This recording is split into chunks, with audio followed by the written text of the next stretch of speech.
Have you ever wondered what happens when justice goes completely insane? When the very foundations of law and reason crumble into something so bizarre that you question whether you're reading history or horror fiction?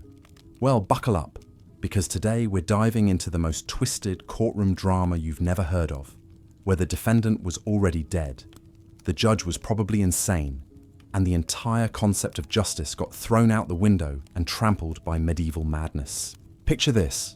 It's 897 CE, and in the grand halls of the Lateran Palace in Rome, one of the most grotesque trials in human history is about to unfold. But here's the twist that would make even the most creative Hollywood screenwriter jealous. The accused isn't just silent during his trial. He's not just uncooperative. No, the defendant is literally a rotting corpse, dressed in papal robes, propped up in a chair like some macabre puppet show. This is the story of the Cadaver Synod, and trust me, it only gets weirder from here. The year is 897, and we need to understand how we got to the point where a dead pope ended up on trial for his life, or rather, his death. Our story begins with Pope Formosus, and right off the bat, his name should have been a red flag. Formosus literally means handsome in Latin, which, let's be honest, is probably not the best qualification for leading the Catholic Church. But Formosus wasn't just picked for his looks. He was actually a pretty capable guy, a skilled diplomat who had served the church in various capacities for decades before becoming pope in 891. Now, here's where things get complicated, because medieval papal politics were basically Game of Thrones with more Latin and slightly less incest. Formosus found himself caught in the middle of a massive power struggle between different factions of the Roman nobility, each trying to control who got to wear the fancy hat and make the big decisions. On one side, you had the Spoleto faction, led by a guy named Lambert, who thought he should be Holy Roman Emperor. On the other side, you had Arnulf of Carinthia, who also thought he should be Holy Roman Emperor. Formosus, probably thinking he was being clever, decided to back Arnulf. This was not a popular decision with the Spoleto crowd, especially since Lambert's mother, Agiltrude, was basically running the show behind the scenes. Think of her as the ultimate medieval helicopter parent, except instead of hovering over soccer practice, she was orchestrating political assassinations and papal elections. When Formosus invited Arnulf to come to Rome and get crowned as emperor, Agiltrude and her faction were absolutely furious. But here's the thing about medieval politics. If you couldn't get revenge on someone while they were alive, death was just a minor inconvenience. Formosus died in 896, probably thinking he'd escaped the consequences of his political maneuvering. He was wrong, dead wrong, you might say. Enter Pope Stephen VI, and this is where our story takes a hard left turn into absolute insanity. Stephen was basically Agiltrude's puppet, installed specifically to settle the score with Formosus. And Stephen had a plan that was so twisted, so completely unhinged, that it would go down in history as one of the most bizarre events of the entire medieval period. Stephen decided that death was not going to protect Formosus from facing justice. So in January of 897, nearly 9 months after Formosus had died and been buried, Stephen ordered his corpse to be dug up. Picture this scene. Grave robbers working by torchlight, shovels scraping against stone, the smell of decay filling the cold Roman air as they exhumed what was left of the former pope. The body was already in pretty rough shape, but that didn't matter to Stephen. He had a trial to conduct. The corpse was dressed in full papal vestments, the fancy robes and ceremonial gear that Formosus had worn in life. Then, in what has to be one of the most surreal moments in human history, the decomposing body was carried into the Lateran Palace and propped up in a chair in the papal court. Imagine being a court clerk that day. So, what's on the docket? Oh, you know, the usual. Heresy charges, some property disputes, and we're putting a dead guy on trial. But Stephen wasn't done with his theatrical performance. He appointed a deacon to speak for the corpse, basically creating the world's most morbid ventriloquist act. The deacon was supposed to answer for Formosus, though presumably the dead pope's defense strategy was limited to "I plead the Fifth Amendment" and "I'm literally dead right now." Doors. The charges against Formosus were actually pretty standard for medieval papal politics. Stephen accused him of perjury, of violating canon law by moving between bishoprics, and of generally being a terrible pope who had damaged the church. But the real issue wasn't theological or legal, it was pure, undiluted revenge politics with a healthy dose of medieval crazy thrown in for good measure. Now, if you're thinking this trial was going to be a fair and balanced examination of the evidence, you clearly don't understand how medieval justice worked. Stephen had already decided the outcome before the first witness testified.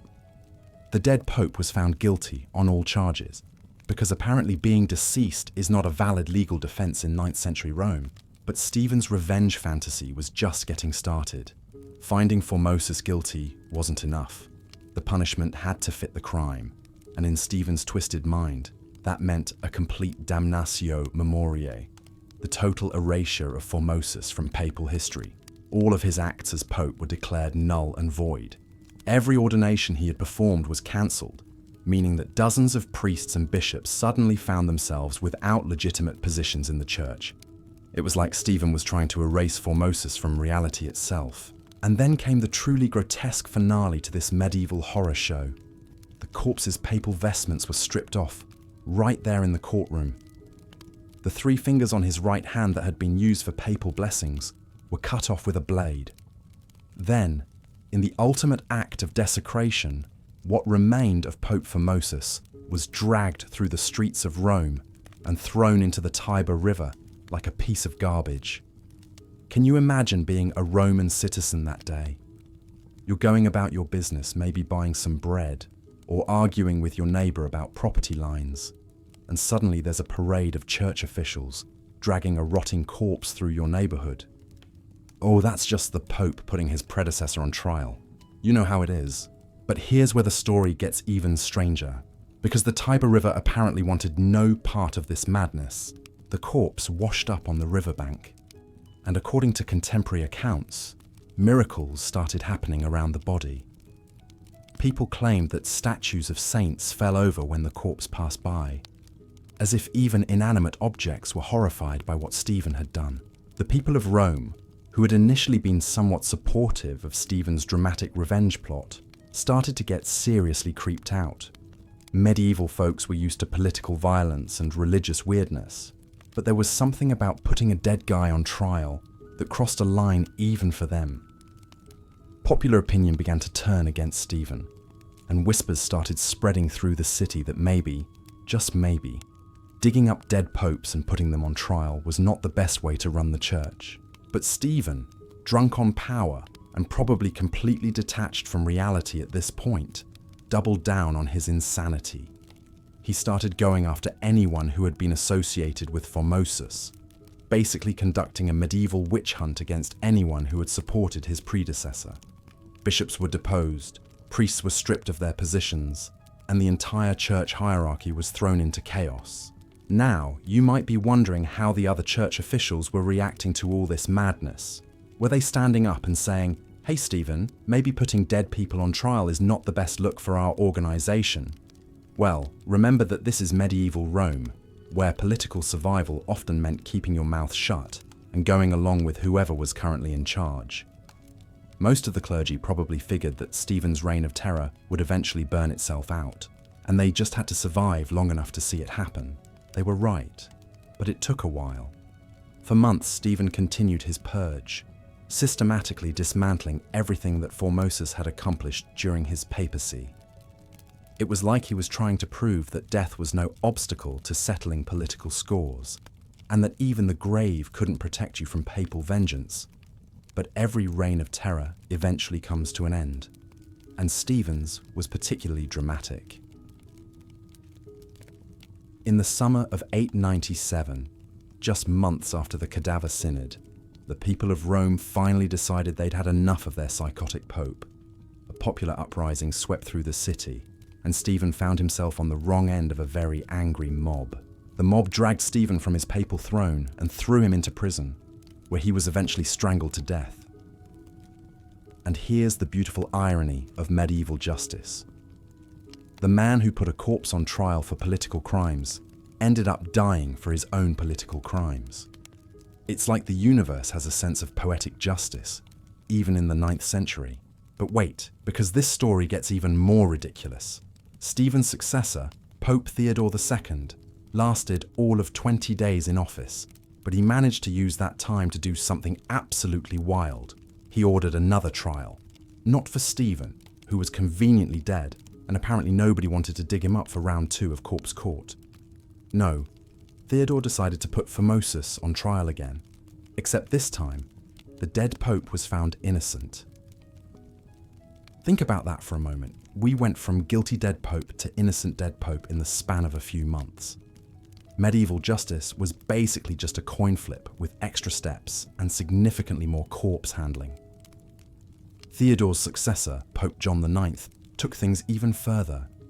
He not only confirmed that Formosus was innocent, but he also ordered that the body be retrieved from wherever it had washed up and given a proper papal burial. So now we have church officials wandering around Rome asking, "Hey, has anyone seen our dead Pope lately? We need to give him a proper funeral." Again. The body was eventually found, still wearing whatever was left of its papal vestments, and was reburied with full honours in St. Peter's Basilica. Formosus went from Pope to corpse defendant, to innocent dead Pope, to properly buried Pope, all in the span of about 2 years. If there was ever a medieval frequent flyer programme for posthumous legal proceedings, Formosus would have earned platinum status. But here's what makes the Cadaver Synod even more insane. It wasn't just a one-time burst of papal insanity. The whole incident created a precedent for putting dead people on trial, and medieval Europe took that precedent and ran with it like it was the most normal thing in the world. Take the case of Pope Sergius III, who came to power in 904 and decided that all this back and forth about Formosus was giving him a headache. So he did what any reasonable medieval pope would do. He declared that Stephen VI had been right all along. Formosus was definitely guilty, and anyone who said otherwise was a heretic. Then he had Formosus dug up again and thrown back in the river. At this point, poor Formosus had been buried, exhumed, tried, found guilty, dismembered, thrown in a river, found innocent, reburied, and then exhumed and thrown in the river again. The man had more legal status changes than a modern celebrity going through divorce proceedings. And this is where we start to see that the Cadaver Synod wasn't just an isolated incident of papal madness.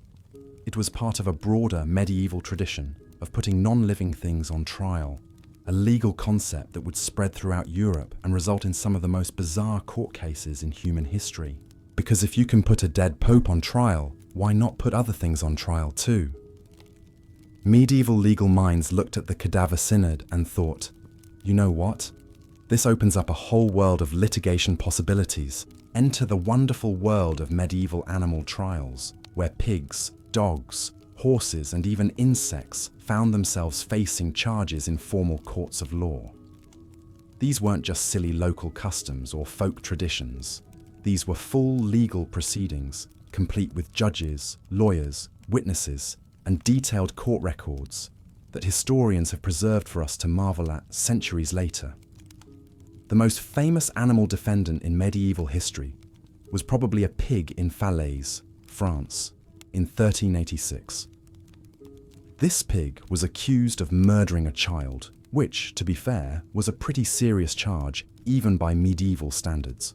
But instead of just slaughtering the pig and calling it a day, the local authorities decided this case required the full majesty of French justice. The pig was arrested, imprisoned, and put on trial in the local court.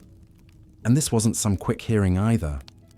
The trial lasted months, with witnesses testifying about the pig's character and behaviour patterns.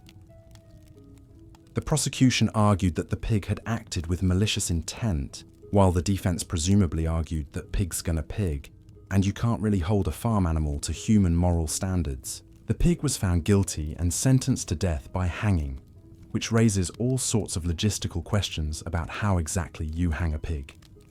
But the medieval French were nothing if not thorough in their legal proceedings. The execution was carried out in the public square, with the pig dressed in human clothing to emphasize the solemnity of the occasion. Because apparently, if you're going to execute a pig for murder, you need to make sure it's wearing pants. But this wasn't just some isolated case of French legal weirdness. Animal trials were happening all over medieval Europe. In 1457, a sow and her 6 piglets were put on trial in France for killing a 5-year-old boy. The mother pig was found guilty and executed, but the piglets were acquitted on grounds of their youth and their mother's bad influence. Medieval courts apparently had a more nuanced understanding of juvenile justice than you might expect. Switzerland had a particularly active animal court system. In 1474, a rooster was put on trial in Basel for the heinous crime of laying an egg, which was considered unnatural and possibly demonic.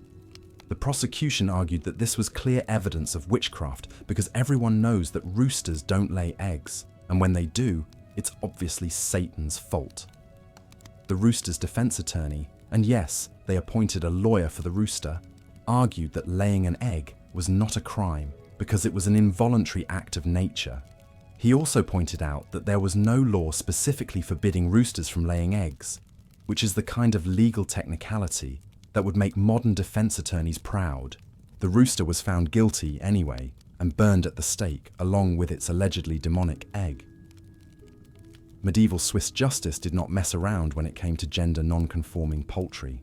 But animals weren't the only non-human defendants in medieval courts. Inanimate objects could also find themselves in legal trouble. In ancient Athens, there was a special court called the Prytaneum that existed solely to try objects that had caused deaths. If a statue fell and killed someone, the statue would be put on trial, found guilty, and banished from the city. If a weapon killed someone without human involvement, the weapon itself would face charges. This concept carried over into medieval Europe, where bells, buildings, and even trees could be held legally responsible for causing harm. In 1685, a bell in a French church was put on trial for witchcraft after it allegedly rang by itself during a storm. The bell was found guilty and sentenced to be melted down, though one has to wonder if the real issue was faulty bell installation rather than supernatural interference. Medieval legal scholars actually had complex theological and philosophical justifications for these trials. They argued that if God had given humans dominion over animals and objects, then humans had a responsibility to ensure that these animals and objects behaved properly. When they didn't, it was a sign that the natural order had been disrupted, and legal action was necessary to restore balance to the universe. Plus, there was the practical consideration that someone needed to be held responsible when bad things happened. And if you couldn't blame a human, you might as well blame whatever was available. Medieval people lived in a world where random violence and inexplicable accidents were common, and putting animals and objects on trial gave them a sense of control over forces they didn't understand. But perhaps the most bizarre category of medieval trials involved prosecuting entire species of animals for collective crimes. These cases, known as ecclesiastical animal trials, were conducted by church courts and typically involved pests or vermin that were damaging crops or property. In 1478, the canton of Bern put an entire population of beetles on trial for destroying crops. The beetles were summoned to appear in court, and when they failed to show up, they were tried in absentia. The court appointed a lawyer to defend the beetles, who argued that his clients were simply following their God-given nature and that humans had no right to interfere with divine creation. The prosecution countered that the beetles were clearly agents of Satan, sent to test human faith and destroy the fruits of honest labor. After weeks of testimony and legal arguments, the court reached a compromise verdict. The beetles would be allowed to continue living, but only in designated areas away from human crops. The court literally tried to negotiate a peace treaty with insects. When the beetles failed to comply with the court order, they were excommunicated from the church and cursed by the local bishop. Because apparently, if legal action doesn't work against beetles, the next logical step is spiritual warfare. France had a particularly active tradition of ecclesiastical animal trials. In 1522, the town of Autumn put a population of rats on trial for destroying the local barley crop. The rats were formally summoned to appear in court, and when they failed to show up for their hearing, their appointed defense attorney argued that his clients were afraid to travel to the courthouse because of the large number of cats in the area. The court actually accepted this argument and issued a decree guaranteeing the rats safe passage to and from the trial. When the rats still failed to appear, the defense attorney argued that many of his clients were elderly or infirm and could not make the journey. The case dragged on for months, with increasingly elaborate legal arguments about rat psychology and rodent civil rights. These trials weren't just medieval entertainment, though they certainly provided that.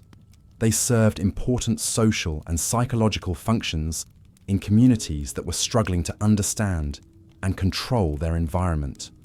When crops failed or livestock died, putting the responsible animals on trial gave people a sense that justice was being served and that the proper order of things was being maintained. The legal procedures were taken seriously, with full documentation and formal court proceedings. Animals were assigned defense attorneys, witnesses were called to testify about their behavior and character, and verdicts were reached through careful deliberation. The fact that the defendants couldn't actually understand the charges against them was apparently not considered a significant obstacle to justice. But medieval weirdness wasn't limited to trying animals and objects. Human trials could be just as bizarre, especially when they involved concepts of justice that seem completely alien to modern minds. Take the practice of trial by ordeal, where guilt or innocence was determined not by evidence or testimony, but by subjecting the accused to various forms of physical torture and seeing how they responded. Trial by hot iron was particularly popular. The accused would be required to carry a red-hot iron bar for a certain distance, usually 9 feet. Their hand would then be bandaged and examined 3 days later. If the wound was healing cleanly, they were innocent. If it was infected or festering, they were guilty. Because apparently God was personally invested in the infection rates of medieval burn victims. Trial by hot water worked on similar principles. The accused would have to reach into a pot of boiling water to retrieve a stone or ring from the bottom. Again, the condition of their hand 3 days later would determine their guilt or innocence. Medieval people believed that God would protect the innocent from serious injury while allowing the guilty to suffer the natural consequences of grabbing things out of boiling water. For accused witches, there was the delightful trial by cold water, also known as swimming the witch. The accused would be tied up and thrown into a body of water. If they floated, they were guilty of witchcraft, because everyone knew that water, being pure and holy, would reject evil. If they sank, they were innocent, though also probably dead from drowning. It was a legal system where innocence and death often went hand in hand. The logic behind these ordeals was actually quite sophisticated from a medieval perspective. People believed that God was actively involved in human affairs and would intervene to ensure that justice was served. If someone was truly innocent, divine protection would see them through the ordeal unharmed. If they were guilty, God would allow nature to take its course. This divine intervention theory had some pretty obvious flaws that even medieval people occasionally noticed. For one thing, it seemed like God had a remarkably inconsistent track record when it came to protecting innocent people from boiling water. But rather than questioning the system, medieval legal scholars developed increasingly elaborate explanations for why ordeals sometimes went wrong. Maybe the accused had committed some other sin that invalidated their innocence. Maybe the priest conducting the ordeal had made a mistake in the ritual. Maybe there were evil spirits interfering with God's judgment. The one explanation they consistently avoided was that maybe, just maybe, dunking people in boiling water wasn't actually a reliable method for determining guilt or innocence. But trial by ordeal was just the beginning of medieval legal creativity. There was also trial by combat, which operated on the principle that God would give strength to the righteous and allow them to defeat their opponents in battle. This led to some truly ridiculous scenarios where legal disputes were settled by sword fights between people who had no business holding sharp objects. In 1409, a French court ordered trial by combat between a knight named Jean de Carouge and a squire named Jacques Le Gris, after Le Gris was accused of raping Carouge's wife. The whole affair was treated like a sporting event, with grandstands erected for spectators and formal ceremonies before the battle. King Charles VI himself attended, presumably with popcorn and a betting slip. The combat lasted for hours, with both men hacking away at each other in full armor, while the crowd cheered. Eventually, Carouges managed to defeat Le Gris, which was taken as divine confirmation that Le Gris was guilty. Le Gris was immediately executed, and Carouge's wife was vindicated. But here's the kicker. If Carouges had lost the fight, his wife would have been burned at the stake for making false accusations. Medieval justice really knew how to raise the stakes on marital disputes. The problem with trial by combat, aside from the obvious issue of people getting stabbed over property disputes, was that it heavily favored whoever happened to be better at fighting. A skilled warrior could literally get away with murder, while a weak or disabled person was essentially guaranteed to lose any legal challenge. Medieval courts eventually figured out this was maybe not the most equitable system, but it took them several centuries to reach that conclusion. To address this obvious inequality, courts developed the concept of champions.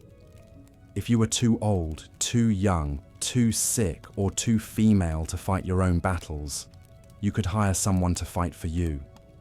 This led to the rise of professional legal champions, basically medieval lawyers who settled disputes with swords instead of briefs. These champions developed their own code of conduct and professional standards. They couldn't fight for someone they knew to be guilty, at least in theory. They had to undergo religious ceremonies before combat to ensure divine protection. And they were expected to fight to the death, because apparently medieval legal billing hours were even more intense than modern ones. The most famous legal champion was probably a German knight named Heinrich von Kempten, who made a living fighting other people's legal battles throughout the 13th century. Heinrich had an impressive win-loss record and was known for his theatrical pre-combat speeches, where he would dramatically invoke God's justice and call upon divine intervention to guide his sword. He was basically a medieval combination of Johnny Cochran and the Mountain from Game of Thrones. But even Heinrich occasionally ran into problems with the trial by combat system. In 1243, he was hired to represent a merchant accused of cheating his customers. The merchant swore he was innocent. Heinrich believed him, and the combat was scheduled. But on the morning of the fight, Heinrich discovered that his client had been lying about his innocence the whole time. According to medieval law, Heinrich couldn't fight for someone he knew to be guilty, but he'd already accepted the case and couldn't back out without losing his professional reputation. So Heinrich came up with a creative solution.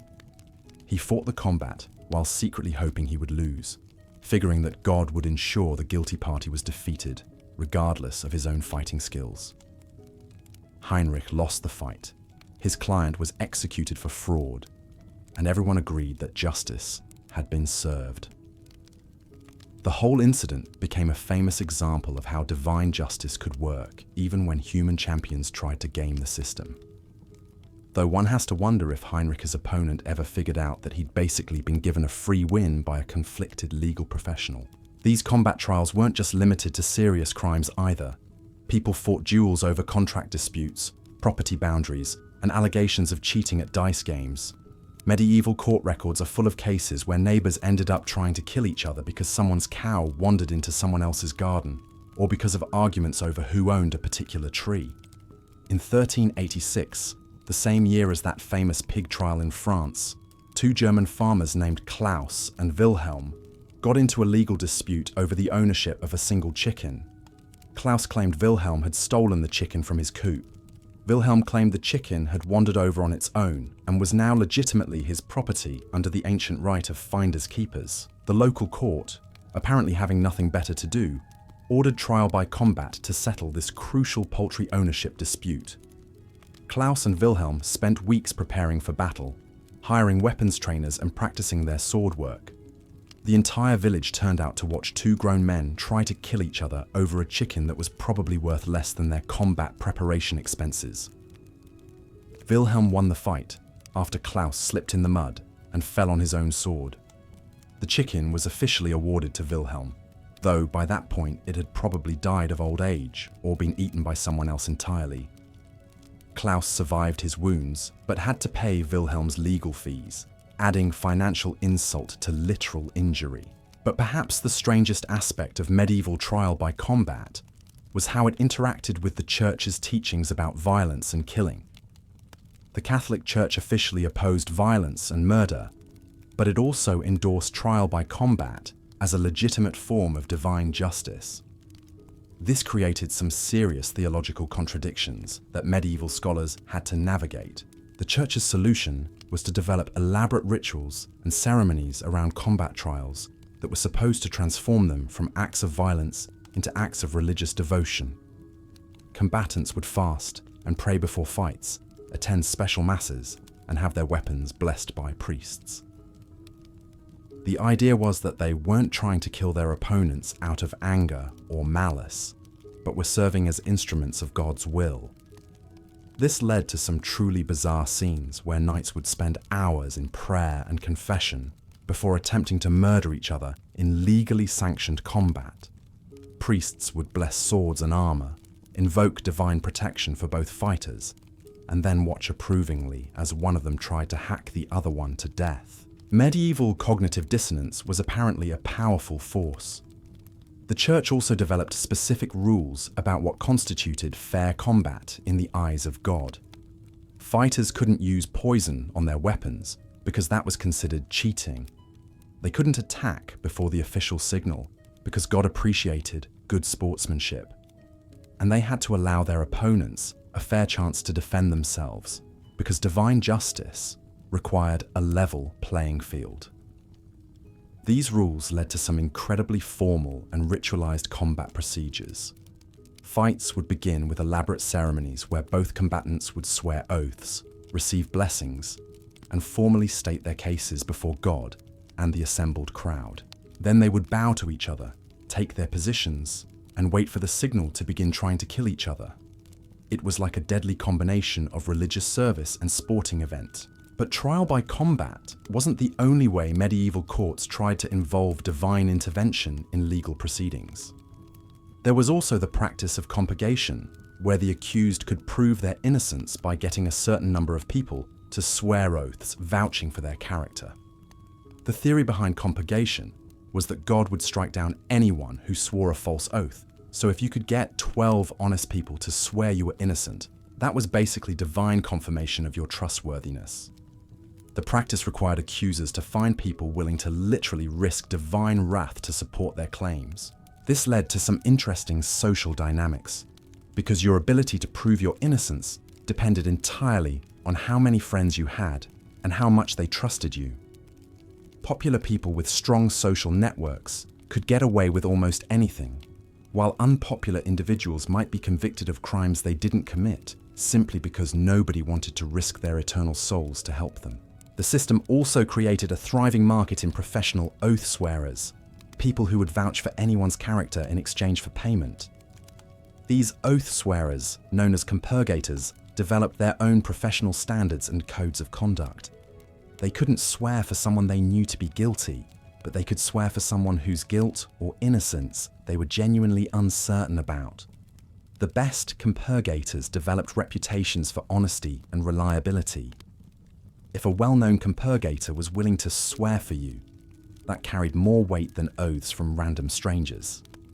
This led to a kind of medieval credit rating system, where your ability to defend yourself in court depended on your standing with professional character witnesses. But the compurgation system had obvious vulnerabilities that even medieval people occasionally noticed.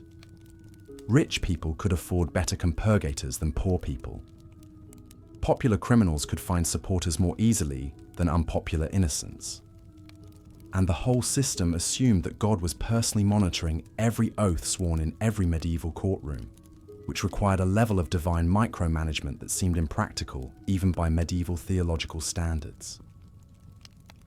To address these concerns, courts developed increasingly elaborate oath-swearing ceremonies designed to make the process more intimidating and spiritually significant.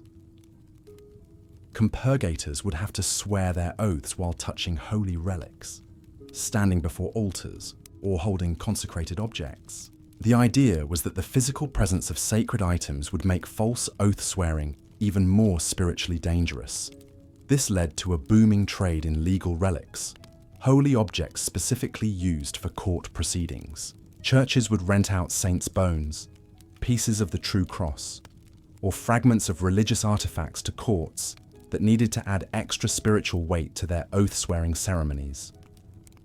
Some particularly entrepreneurial religious institutions developed entire catalogues of legal relics, with different pricing tiers, depending on how holy and intimidating the object was. The most expensive legal relic in medieval Europe was supposedly a piece of the crown of thorns, which was used for the most serious criminal cases. Swearing a false oath while touching Christ's actual crown was considered so spiritually dangerous that most people wouldn't risk it, even for substantial bribes. Though historians now suspect that there were probably enough fragments of the crown of thorns floating around medieval Europe to weave an entire hat, so the spiritual danger may have been somewhat diluted, but even with all these elaborate precautions, the compurgation system still had serious flaws. In 1203, a merchant named Adalbert was accused of selling watered-down wine in violation of local trade regulations. Adalbert claimed innocence and requested trial by compurgation, which was granted by the local court. The problem was that Adalbert was widely disliked in his community, not because he was dishonest, but because he was rude, arrogant, and had a habit of overcharging customers, even when his wine was perfectly legitimate. Nobody wanted to swear an oath vouching for his character, even though most people privately believed he probably wasn't guilty of the specific charge of wine watering. Adalbert couldn't find enough compurgators to meet the court's requirements, so he was convicted by default. The irony was that a subsequent investigation revealed that the real wine waterer was actually the town's most popular tavern keeper, a guy everyone loved who had no trouble finding people to swear for his character whenever accusations came up.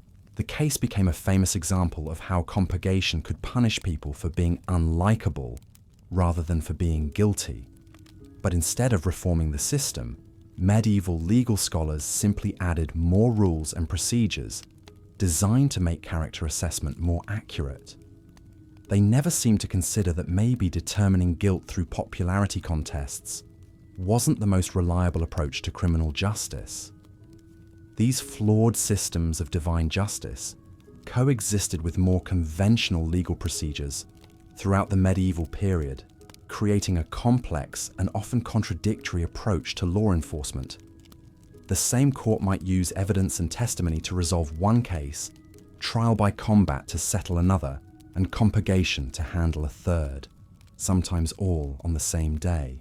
This legal pluralism meant that medieval defendants often had multiple options for how they wanted their cases handled. If you were confident in your fighting skills, you might choose trial by combat. If you had good friends and a solid reputation, compurgation might be your best bet. If you were innocent and trusted in divine protection, trial by ordeal could work in your favor.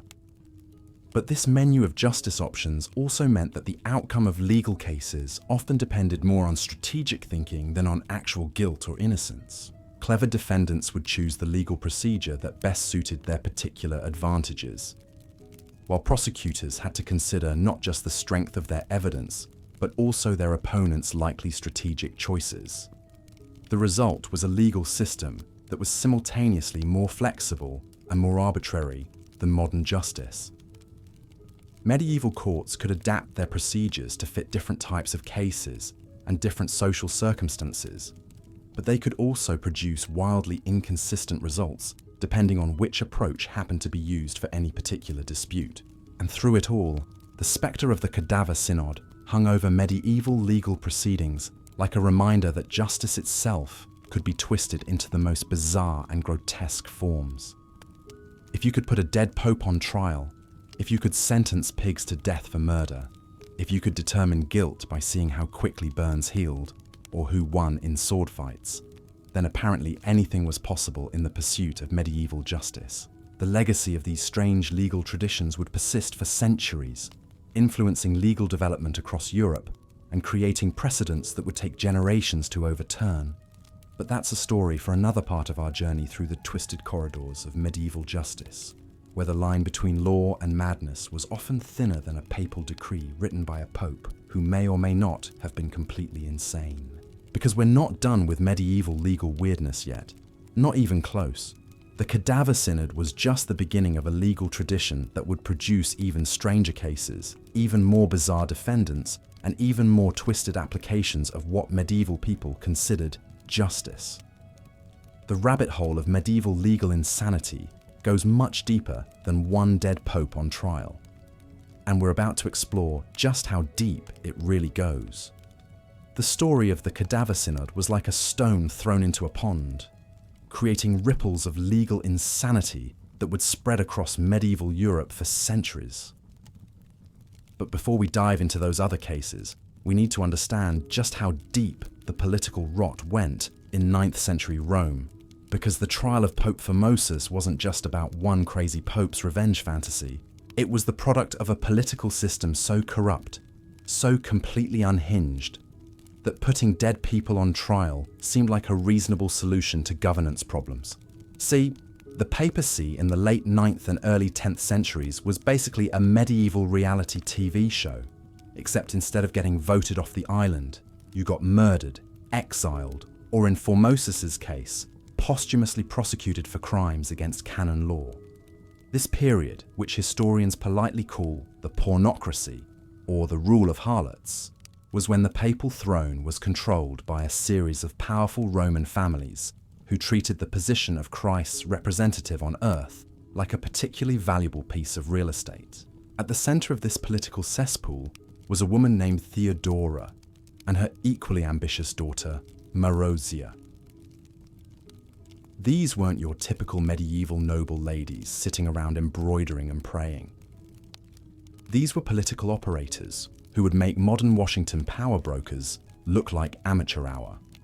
Theodora essentially ran Rome through a combination of strategic marriages, well-timed assassinations, and what can only be described as an impressive network of blackmail and bribery.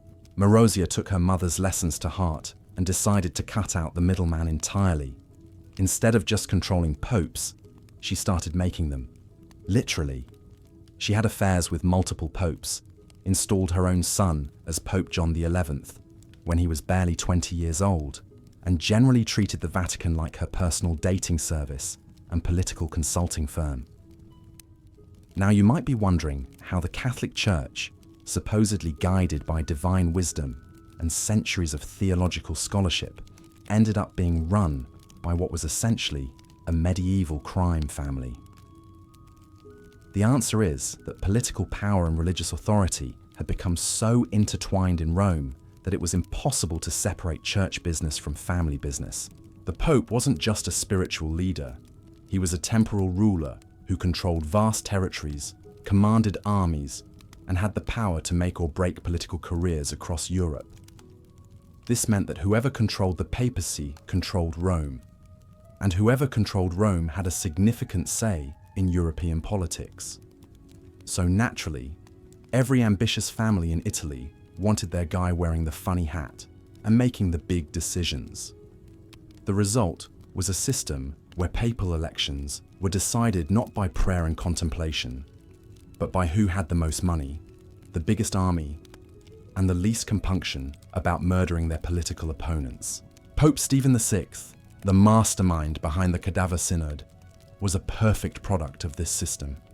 He wasn't chosen for his theological expertise or his spiritual leadership qualities. He was installed because the Spoleto faction needed someone who would be completely loyal to their political agenda, and Stephen had demonstrated that he was willing to do literally anything to maintain power, including digging up dead popes and putting them on trial. But here's what makes Stephen's actions even more twisted. He wasn't just seeking revenge against Formosus. He was trying to establish a legal precedent that would allow future popes to retroactively invalidate the actions of their predecessors. Think about the implications of that for a moment. If every new pope could simply declare that everything the previous pope had done was illegitimate, then the entire structure of church authority would collapse into chaos. And that's exactly what happened. After the Cadaver Synod, papal authority became so unstable that nobody could be sure which papal decrees were legitimate and which ones had been retroactively cancelled by subsequent trials of dead popes. Bishops didn't know if their ordinations were valid.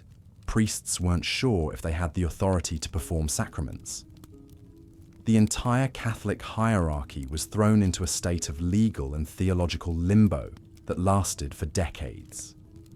This uncertainty created a perfect environment for even more bizarre legal proceedings. If the rules of canon law were this flexible, if dead people could be put on trial and found guilty or innocent depending on the political winds, then really anything was possible in medieval courts. The Cadaver Synod didn't just normalize the idea of posthumous trials, it opened the floodgates for every weird legal theory that medieval minds could devise. Take the case of Pope John XII, who came to power in 955 at the ripe old age of 18. John was Marozia's grandson, which should tell you everything you need to know about his qualifications for leading the Catholic Church. This was a guy who turned the Lateran Palace into what contemporary chroniclers described as a brothel, who allegedly toasted to the devil during papal masses, and who was accused of turning the Vatican into his personal party venue. But John's lifestyle wasn't the weird part. The weird part was what happened when the Holy Roman Emperor Otto I decided he'd had enough of John's antics and convened a synod to remove him from office. John, showing the kind of political acumen that ran in his family, decided the best response to being deposed was to excommunicate the emperor and everyone who had supported his removal. This led to one of the strangest standoffs in medieval history, a pope and an emperor hurling excommunications and depositions at each other like medieval legal hand grenades. John would declare Otto deposed as emperor. Otto would declare John deposed as pope. Then John would declare that his deposition was invalid because he was the pope and only God could judge him. Then Otto would declare that God had clearly spoken through the synod that removed John from office. The whole thing played out like a theological version of "I know you are, but what am I?" except with eternal damnation on the line. Eventually, John died under mysterious circumstances, probably involving a jealous husband and a bedroom window, which solved the immediate political problem, but established yet another precedent for resolving papal disputes through creative interpretations of divine will. But the real legacy of the Cadaver Synod wasn't in papal politics. It was in how it influenced the broader development of medieval legal thinking. Once you've established that dead people can be held legally responsible for their actions, it's a pretty short leap to holding animals, objects, and even abstract concepts legally responsible for theirs. This is where we get into some of the truly spectacular examples of medieval legal creativity, like the case of the weevils of Saint-Julien, which became one of the most famous animal trials in European history. In 1587, the people of Saint-Julien in the French Alps found their vineyards being destroyed by an infestation of weevils. Now, a reasonable response might have been to try different agricultural techniques, consult experts on pest control, or maybe just accept that some years are bad for grapes. But the people of Saint-Julien were living in a legal culture that had been shaped by centuries of putting non-human defendants on trial. So naturally, they decided to sue the weevils. Not just kill them or drive them away, but actually take them to court and seek legal remedies for the damage they were causing. The case was filed in the Ecclesiastical Court of Saint-Jean-de-Maurienne, and it was treated with all the seriousness of any other major legal proceeding. The weevils were formally summoned to appear in court, with notices posted throughout the affected vineyards. When they failed to appear for their court date, the judge appointed a defense attorney to represent their interests. The defense attorney, a guy named Pierre Rambaud, took his responsibilities seriously. He argued that his clients, the weevils, were simply following their God-given nature by eating the vegetation that the Almighty had provided for their sustenance. He pointed out that weevils had been eating plants since the creation of the world, and that humans had no right to interfere with the natural order that God had established. Furthermore, Rambaud argued, his clients had been living in the area long before humans had planted vineyards there. The weevils were essentially indigenous inhabitants who were being persecuted by human colonizers. It was a surprisingly sophisticated legal argument that anticipated modern environmental law by about 400 years. The prosecution, led by the local prosecutor Antoine Filiol, countered that while weevils might have a natural right to eat vegetation, they had no right to destroy crops that humans had planted for their own survival. He argued that God had given humans dominion over the earth and its creatures, which included the authority to regulate animal behavior when it conflicted with human needs. The case dragged on for months, with testimony from farmers about the extent of the damage, expert witnesses on weevil behavior, and theological arguments about the proper relationship between humans and insects. The court records, which still exist today, show that both sides presented detailed legal briefs and called numerous witnesses to support their arguments. Eventually, the court reached a compromise verdict that would make modern environmental lawyers proud. The weevils would be allowed to continue living and eating vegetation, but only in designated areas away from human cultivation. The court literally tried to establish a nature preserve for insects, complete with legal boundaries and enforcement mechanisms. The court ordered that a specific parcel of land be set aside for the weevils' exclusive use, where they could eat whatever they wanted without interference from humans. In exchange, they were required to stay out of the cultivated vineyards and leave human crops alone. It was essentially an early version of an environmental impact settlement, negotiated between humans and insects through formal legal proceedings. Of course, the weevils didn't actually comply with the court order because weevils don't read legal documents or understand property boundaries.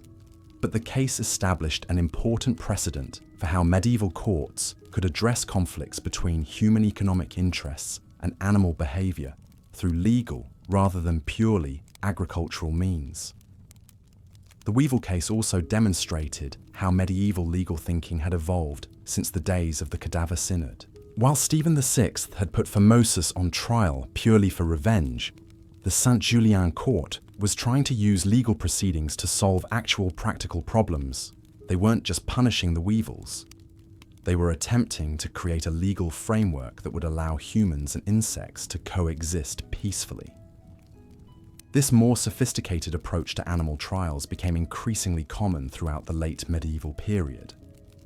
Courts began to view these cases not just as opportunities to punish misbehaving animals, but as ways to address broader questions about the relationship between humans and the natural world. Take the case of the rats of autumn, which we touched on earlier, but deserves a more detailed examination.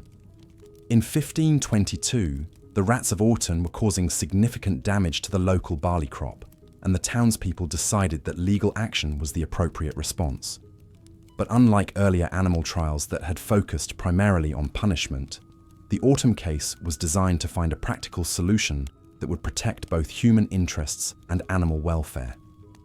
The rats were summoned to appear in court, and when they failed to show up, their appointed defense attorney, a lawyer named Bartholomew Chassenet, made legal history with his creative arguments for why his clients couldn't be expected to attend their trial. First, Chassenet argued that the summons had been improperly served. The court had posted notices in the affected areas, but Chassenet pointed out that rats couldn't read, so written notices were ineffective. He requested that the summons be read aloud throughout the town so that the rats could hear about their court date and respond appropriately. When the rats still failed to appear after the oral summons, Chassenet argued that the journey to the courthouse was too dangerous for his clients. The streets of autumn were full of cats, he explained, and it would be unreasonable to expect rats to risk their lives just to attend a legal proceeding. He demanded that the court provide safe passage for the rats, with guarantees that no cats would be allowed to interfere with their travel to and from the trial. The court actually took these arguments seriously and issued an order requiring all cat owners in autumn to keep their pets indoors during the trial period. But even with this protection, the rats still didn't show up for their court dates. Chasseneuil then argued that many of his clients were elderly, infirm, or nursing young pups, and couldn't make the journey to court even under safe conditions. This led to a fascinating legal debate about the concept of reasonable accommodation in medieval jurisprudence. The court had to consider whether requiring all defendants to appear physically in court was fair when some defendants faced unique obstacles to attendance. It was essentially an early version of disability rights law applied to rodents. The case dragged on for so long that the rats eventually solved the problem themselves by moving to different areas where the barley wasn't as accessible. The court declared victory and claimed that the legal proceedings had successfully convinced the rats to relocate voluntarily. Whether the rats were actually responding to legal pressure or just following normal seasonal migration patterns was apparently not considered relevant to the court's assessment of its own effectiveness. But Chasseneuil's creative defense strategies in the rat case established important precedents for animal representation in medieval courts. His arguments about proper service of process, safe passage rights, and reasonable accommodation became standard elements of animal defense law throughout France and other parts of Europe. These precedents were put to good use in subsequent animal trials. In 1545, a group of Spanish flies were put on trial for damaging vineyards in the region of Valais. Their defense attorney used Chasseneuil's arguments about proper summons procedures and demanded that the court provide bilingual notices since the flies might not understand the local dialect. The court actually agreed to this request and had the summons translated into multiple languages, just in case the flies were more cosmopolitan than anyone had assumed. The defense attorney also argued that his clients were migratory creatures who might not be permanent residents of the jurisdiction where the trial was taking place. This raised complex questions about venue and jurisdiction that medieval courts were not well equipped to handle. Could a local court put non-resident insects on trial? What if the flies were just passing through on their way to somewhere else? Did seasonal migration create legal immunity from prosecution? These jurisdictional questions became even more complicated when the fly's attorney argued that his clients were actually performing a valuable ecological service by pollinating local plants. He presented evidence that the flies were essential for the reproduction of various wildflowers and fruit trees, and argued that prosecuting them for minor crop damage would disrupt the entire regional ecosystem. This was probably the first environmental impact argument in legal history, and it forced the court to consider broader ecological questions that went far beyond the immediate issue of vineyard damage. The judges had to weigh the economic costs of crop loss against the environmental benefits of insect pollination, essentially conducting a medieval cost-benefit analysis of human versus natural priorities. The case was eventually resolved through another compromise verdict. The flies were allowed to continue their pollination activities, but were required to avoid cultivated areas during peak growing seasons. The court established specific dates when the flies would be prohibited from certain areas, creating what was essentially a seasonal restraining order against insects. But perhaps the most sophisticated animal trial of the medieval period was the case of the locusts of Lombardy in 1659. This case combined all the legal innovations that had developed over the previous centuries of animal jurisprudence and applied them to what was essentially a natural disaster. A massive swarm of locusts had descended on the Lombardy region of northern Italy, destroying crops across multiple provinces and threatening widespread famine. The scale of the destruction was enormous, far beyond anything that local communities could handle through normal agricultural or pest control methods. The affected communities joined together to file a class action lawsuit against the locusts, probably the first example of collective legal action against an animal species. The case was filed in multiple ecclesiastical courts simultaneously, creating complex questions about jurisdiction and legal coordination that medieval legal systems were not designed to handle. The locusts were represented by a team of defense attorneys who mounted the most sophisticated animal defense in medieval history. They argued that their clients were agents of divine will, sent by God to test human faith and punish communities for their sins. This theological defense made it difficult for the prosecution to argue for punishment without essentially challenging God's judgment. The defense team also presented detailed scientific evidence about locust behavior, migration patterns, and ecological roles. They brought in expert witnesses who testified about the natural cycles of locust reproduction and the environmental factors that led to population explosions. It was essentially an early version of expert testimony in environmental law. Most innovatively, the defense argued that the locusts were refugees fleeing environmental disasters in their traditional habitats. Climate changes and human agricultural practices had disrupted the natural areas where locusts normally lived and bred, forcing them to seek food and shelter in cultivated regions. The locusts weren't invaders, the defense argued. They were environmental refugees who deserved humanitarian protection rather than legal prosecution. This refugee argument was centuries ahead of its time and forced the court to consider questions about environmental justice and the rights of displaced populations that wouldn't become mainstream legal concepts until the 20th century. The judges had to grapple with whether environmental refugees, even insect ones, had legal rights that superseded property rights and economic interests. The prosecution, representing the affected farming communities, countered with detailed economic evidence about the costs of locust damage. They presented testimony from hundreds of farmers about crop losses, financial hardship, and the threat of starvation facing rural communities. They argued that whatever theological or environmental justifications might exist for locust behavior, human survival had to take priority over insect welfare. The case became a test of whether medieval legal systems could balance competing claims of environmental protection, economic necessity, and theological doctrine. The proceedings lasted for over a year, with testimony from farmers, theologians, natural philosophers, and legal experts from across Europe. Eventually, the court reached a verdict that tried to address all these competing concerns. The locusts were found to be acting within their natural rights as God's creatures, but they were also found to be causing unjustified harm to human communities. The solution was another territorial compromise. Specific areas would be designated as locust reserves, where the insects could live and reproduce without interference, while cultivated areas would be declared off-limits to locust activity. The court also ordered the affected communities to make changes to their agricultural practices that would be less disruptive to natural locust habitats. Farmers were required to leave buffer zones between cultivated fields and wild areas, to use less intensive cultivation methods, and to plant certain crops that locusts found less attractive. It was essentially an early environmental impact settlement that required both sides to modify their behavior. Of course, like most medieval animal trial verdicts, this one was completely unenforceable in practical terms.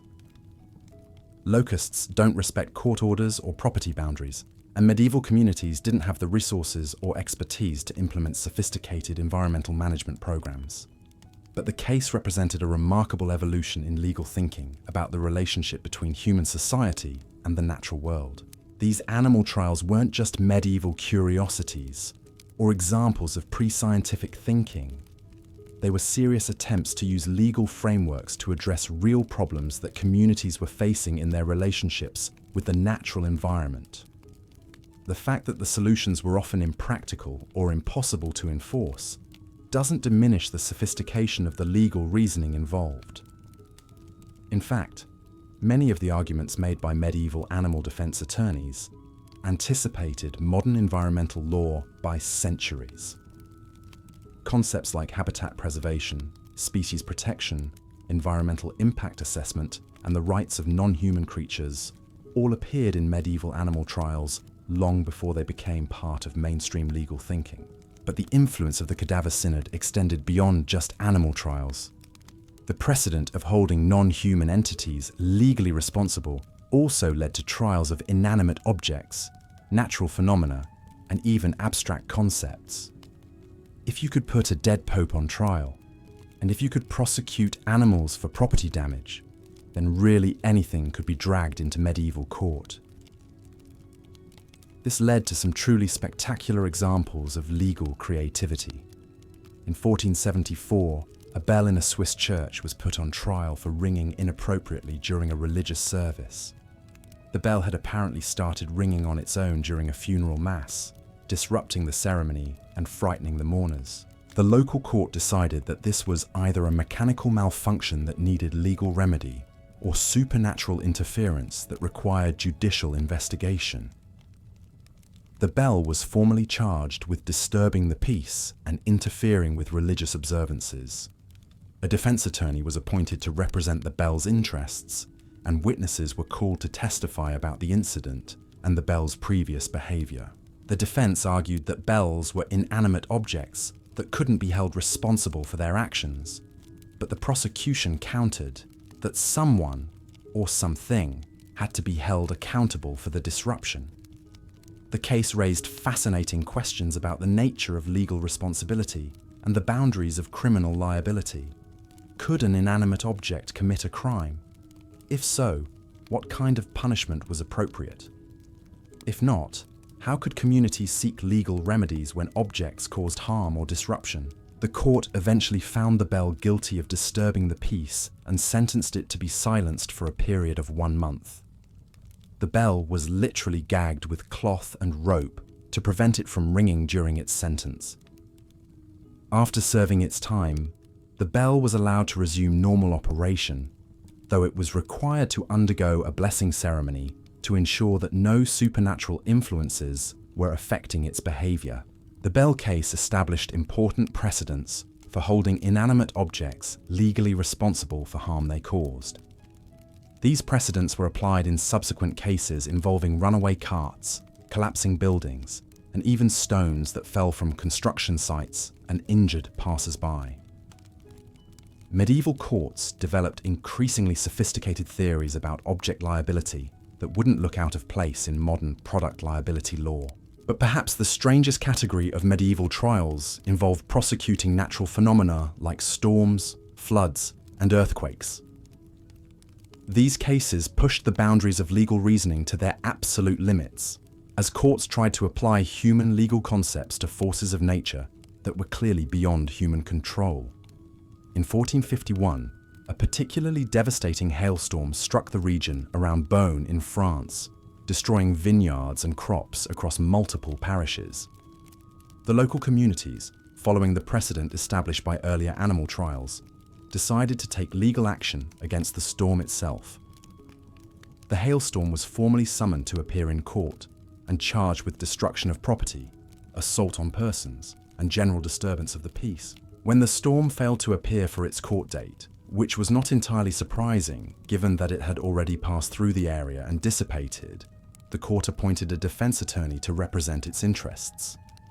The defense attorney faced the challenging task of defending a client that no longer existed and had never been capable of understanding legal proceedings in the first place. He argued that his client, the hailstorm, had been acting according to natural laws established by God at the creation of the world. Storms were part of the divine plan for regulating weather patterns and distributing moisture across the earth, and humans had no right to prosecute natural phenomena for fulfilling their ordained functions. The prosecution argued that while storms might be part of God's plan, they could still be held responsible when they caused excessive or inappropriate damage. They presented evidence that this particular storm had been unusually severe and had struck at a time when it would cause maximum harm to agricultural communities. This suggested that the storm had exceeded its natural bounds and could legitimately be prosecuted for the excess damage. The case became a theological debate about the nature of divine will and natural law. If everything that happened was part of God's plan, then prosecuting storms was essentially prosecuting God himself. But if storms could cause damage beyond what was naturally necessary or divinely intended, then legal action might be appropriate to seek remedies for the excess harm. The court eventually reached a compromise verdict similar to those in animal trials. The storm was found to have acted within its natural rights as a weather phenomenon, but it was also found to have caused unjustified damage to human communities. The remedy was a religious one. The affected communities were ordered to hold special masses and religious processions to ensure that future storms would be more moderate in their behavior. This religious remedy reflected the medieval understanding that natural phenomena were ultimately under divine control, and that the most effective way to influence their behavior was through prayer and religious observance rather than legal punishment. But the fact that the case went through formal legal proceedings demonstrates how thoroughly the precedent of the Cadaver Synod had transformed medieval legal thinking. By the late medieval period, virtually anything could end up in court as a defendant. There were trials of caterpillars, trials of mice, trials of church bells, trials of storms, and even trials of abstract concepts like heresy and blasphemy. The legal system had evolved to the point where the question wasn't whether something could be put on trial, but rather what kind of trial would be most appropriate for any given defendant. This legal flexibility reflected a medieval worldview that saw the entire universe as subject to divine law and human authority. If humans had been given dominion over the earth and its creatures, then they had both the right and the responsibility to regulate the behavior of everything within their domain, from popes to pigs to precipitation. But it also reflected the practical reality that medieval communities needed some way to seek legal remedies when they were harmed by forces beyond their direct control. If your crops were destroyed by insects, your property was damaged by storms, or your religious services were disrupted by malfunctioning bells, you needed some legal mechanism for seeking compensation or remedy. Animal and object trials provided that mechanism, even if the practical results were often limited. The psychological benefits of these trials were probably as important as any practical outcomes. Communities that had been victimized by natural disasters or animal attacks could feel that justice was being served and that someone, even if it was a pig or a storm, was being held accountable for their suffering. The trials provided a sense of closure and control in situations where people otherwise felt helpless against forces beyond their understanding. And in a strange way, these bizarre medieval trials anticipated many modern legal concepts: environmental law, animal rights, product liability, and even some aspects of international humanitarian law, all have roots in medieval attempts to create legal frameworks for addressing harm caused by non-human entities. The real legacy of the Cadaver Synod wasn't the specific case of putting Pope Formosus on trial. It was the broader precedent that anything and everything could be subject to legal accountability if the circumstances were right and the legal arguments were creative enough. That precedent shaped centuries of legal development and created some of the most bizarre, fascinating, and occasionally brilliant legal proceedings in human history. But we're still not done exploring the depths of medieval legal weirdness. Because once you've established that dead popes, live animals, inanimate objects, and natural phenomena can all be put on trial, the next logical step is to start experimenting with different ways of determining guilt and innocence. And that's where medieval legal creativity really went off the rails, creating systems of justice that were so strange, so completely divorced from any rational understanding of evidence or proof, that they make the Cadaver Synod look like a model of judicial restraint. The systems of divine justice that emerged from the shadow of the Cadaver Synod would make modern legal scholars question their career choices and possibly their sanity. Because medieval courts, having already established that you could prosecute dead popes and negotiate peace treaties with beetles, decided that the next logical step was to completely abandon any pretense of using evidence, testimony, or rational thought to determine guilt or innocence. Instead, they doubled down on the idea that God would personally intervene in every legal proceeding to ensure that justice was served. This led to the development of trial by ordeal, a legal system so bizarre and brutal that it makes waterboarding look like a spa treatment. The basic premise was simple. If you're innocent, God will protect you from harm. If you're guilty, God will let nature take its course and probably kill you in the process. Trial by hot iron was particularly popular among medieval legal enthusiasts. The accused would be required to pick up a red-hot iron bar with their bare hands and carry it for 9 feet, while a crowd of spectators watched and probably placed bets on whether their hand would fall off. After this delightful exercise, the hand would be bandaged and examined 3 days later. If the wound was healing cleanly, congratulations, you're innocent. If it was infected, festering, or if your hand had basically turned into charcoal, well, that was God's way of saying you were guilty. The theological logic behind this system was actually quite sophisticated, in a completely insane sort of way. Medieval scholars argued that God, being omniscient and just, would never allow an innocent person to suffer permanent harm during an ordeal. Therefore, if someone emerged from trial by hot iron with severe burns, it was divine confirmation that they deserved those burns because of their guilt. This created some interesting theological problems when obviously innocent people ended up with third-degree burns. But medieval legal scholars were nothing if not creative in their explanations. Maybe the innocent person had committed some other sin that invalidated their divine protection.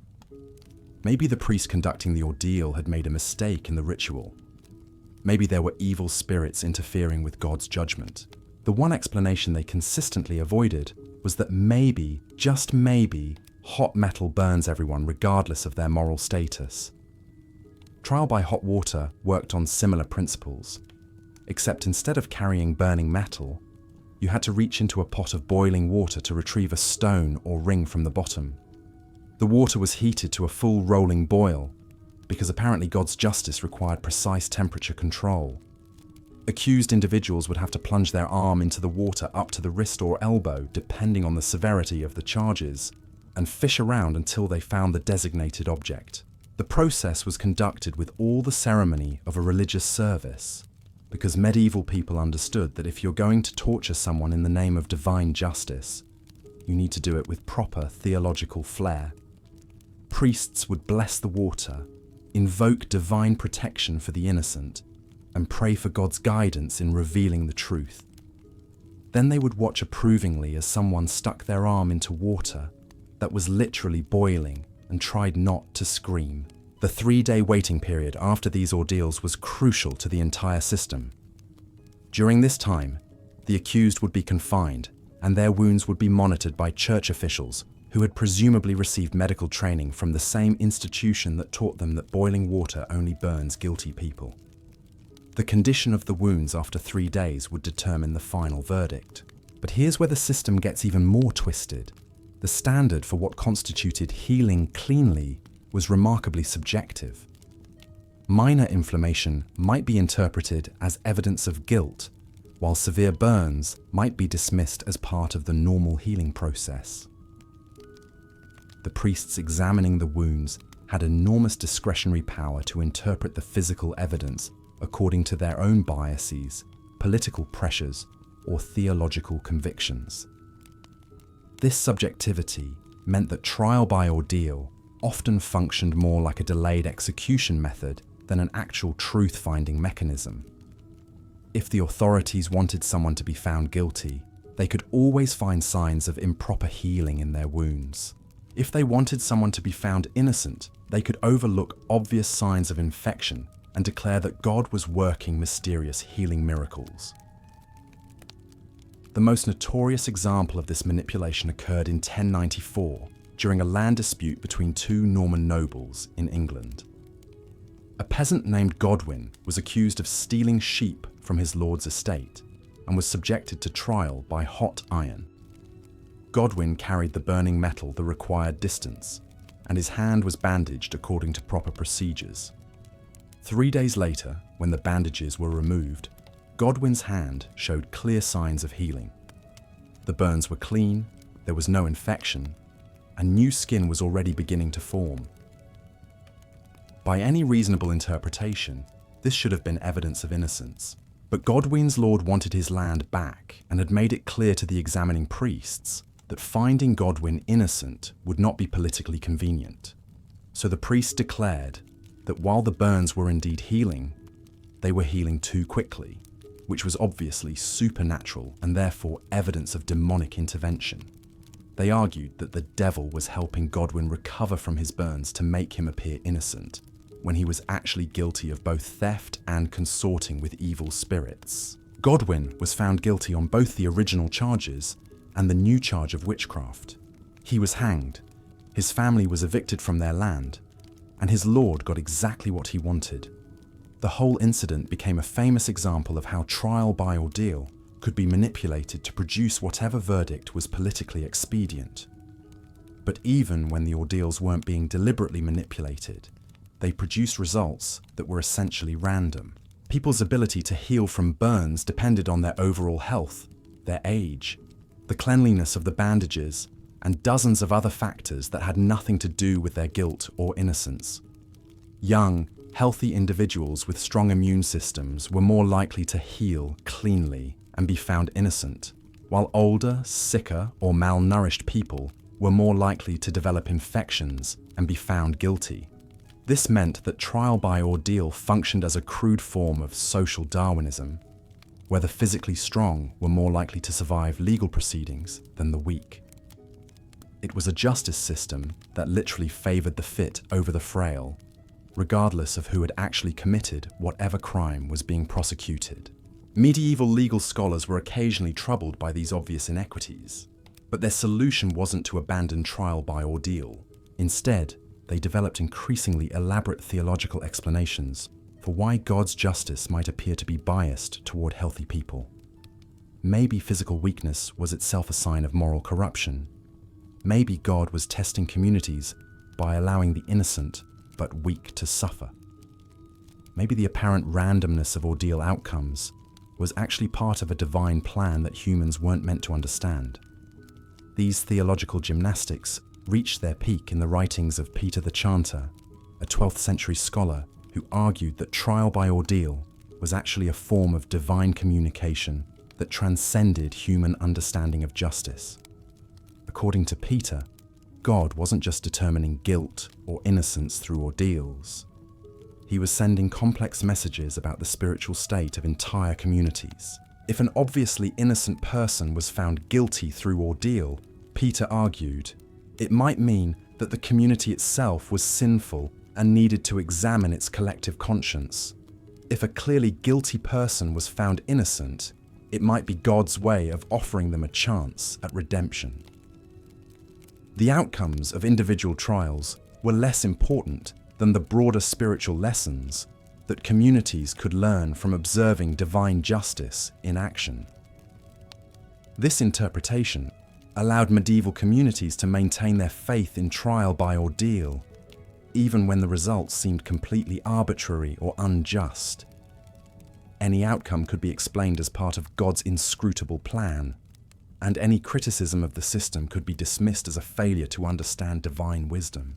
But trial by ordeal wasn't limited to hot iron and boiling water. Medieval legal creativity produced dozens of variations on the theme, each more bizarre than the last. Trial by cold water, also known as swimming the witch, involved tying up the accused and throwing them into a pond or river.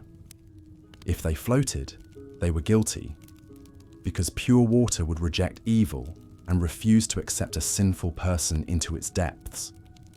If they sank, they were innocent, though also probably dead from drowning. The logic here was that water, being used in baptism and other religious ceremonies, had special spiritual properties that allowed it to distinguish between good and evil. Guilty people would be buoyed up by the water's rejection of their sinfulness, while innocent people would be embraced by the water and allowed to sink peacefully to the bottom. This created a justice system where innocence and death were essentially synonymous, which even medieval people occasionally recognized as problematic.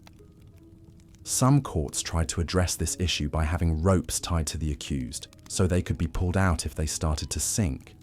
But this often defeated the purpose of the ordeal by preventing the water from making a clear judgment. The swimming ordeal was particularly popular for accusations of witchcraft, because medieval people believed that witches had made pacts with the devil that gave them supernatural abilities, including the ability to float in water. A woman who could float was obviously using demonic magic, while a woman who sank was either innocent or had drowned in the process of proving her innocence. This led to some truly grotesque scenes where communities would gather around ponds and rivers to watch accused witches being thrown into the water like human fishing lures. If the woman floated, the crowd would cheer her guilt and prepare for an execution. If she sank, they would solemnly retrieve her body and declare that justice had been served through her martyrdom. The most infamous case of trial by cold water occurred in 1612 in the German town of Würzburg, during the height of the European witch panic. A woman named Margarete Hörner was accused of witchcraft by her neighbours after a series of crop failures and livestock deaths in the area. Margarete was known to be an excellent swimmer, which should have been irrelevant to questions of supernatural activity, but somehow became central to her prosecution.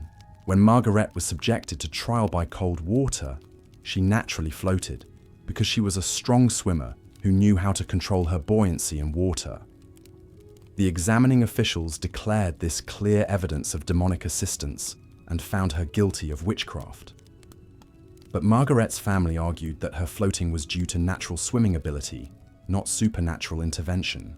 This led to a bizarre legal debate about whether natural swimming skills could be distinguished from demonic floating powers. Expert witnesses were called to testify about the differences between normal buoyancy and supernatural flotation. Theologians weighed in on whether the devil could grant swimming abilities to his followers.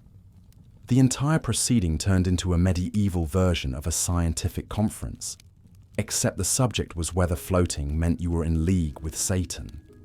Eventually, the court decided that Margaret's floating was indeed supernatural, because good Christians shouldn't be able to float in holy water without divine or demonic assistance. She was executed for witchcraft, and her swimming abilities were cited as primary evidence of her guilt. The case established a precedent that being good at swimming was essentially a capital offence in areas where witch trials were common. But perhaps the most elaborate form of trial by ordeal was the judicial combat we discussed earlier, which deserves a more detailed examination because it represents the peak of medieval legal absurdity.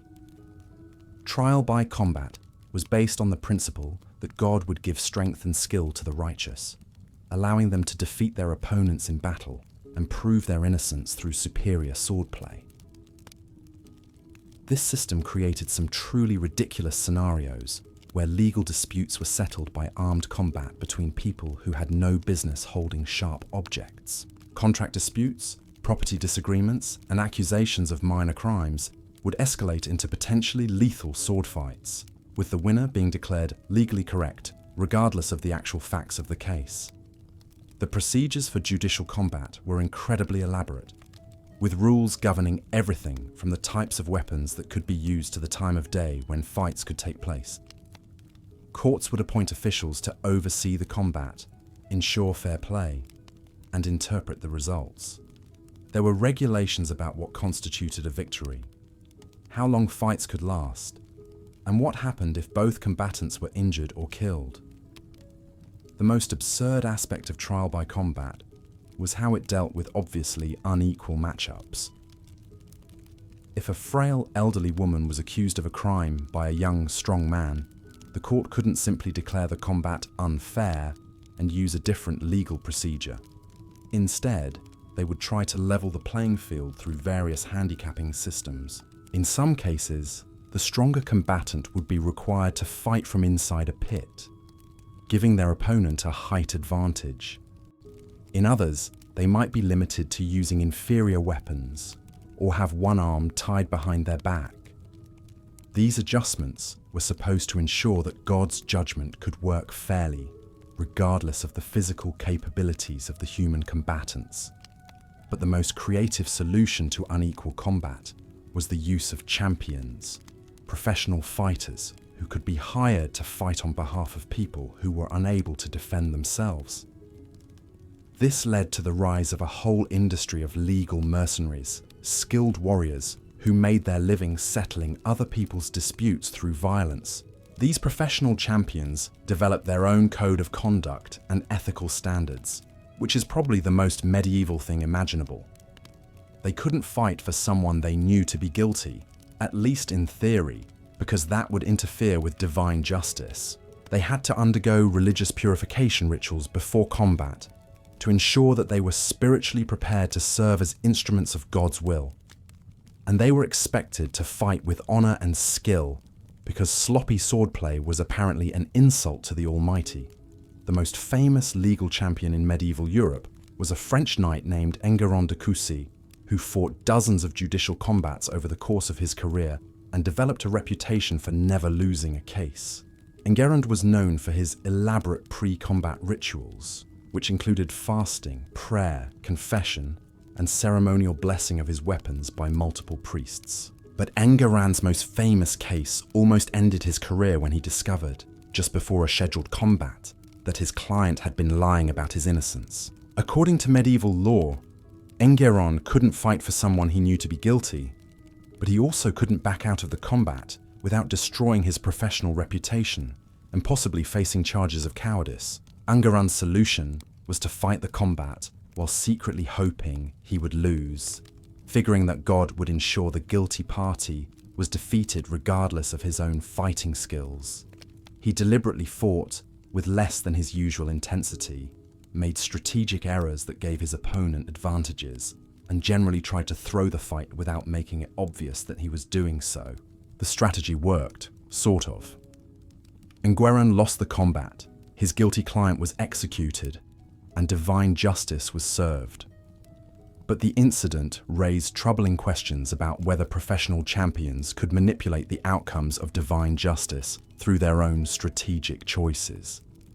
If God's judgment could be influenced by a champion's level of effort, then maybe the whole system was less divinely guided than people wanted to believe. These concerns led to increasingly elaborate regulations governing champion behavior and combat procedures.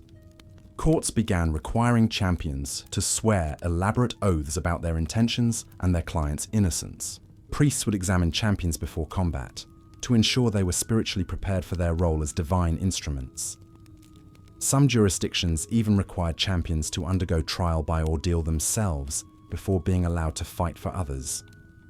But despite all these precautions, trial by combat remained fundamentally arbitrary in its outcomes.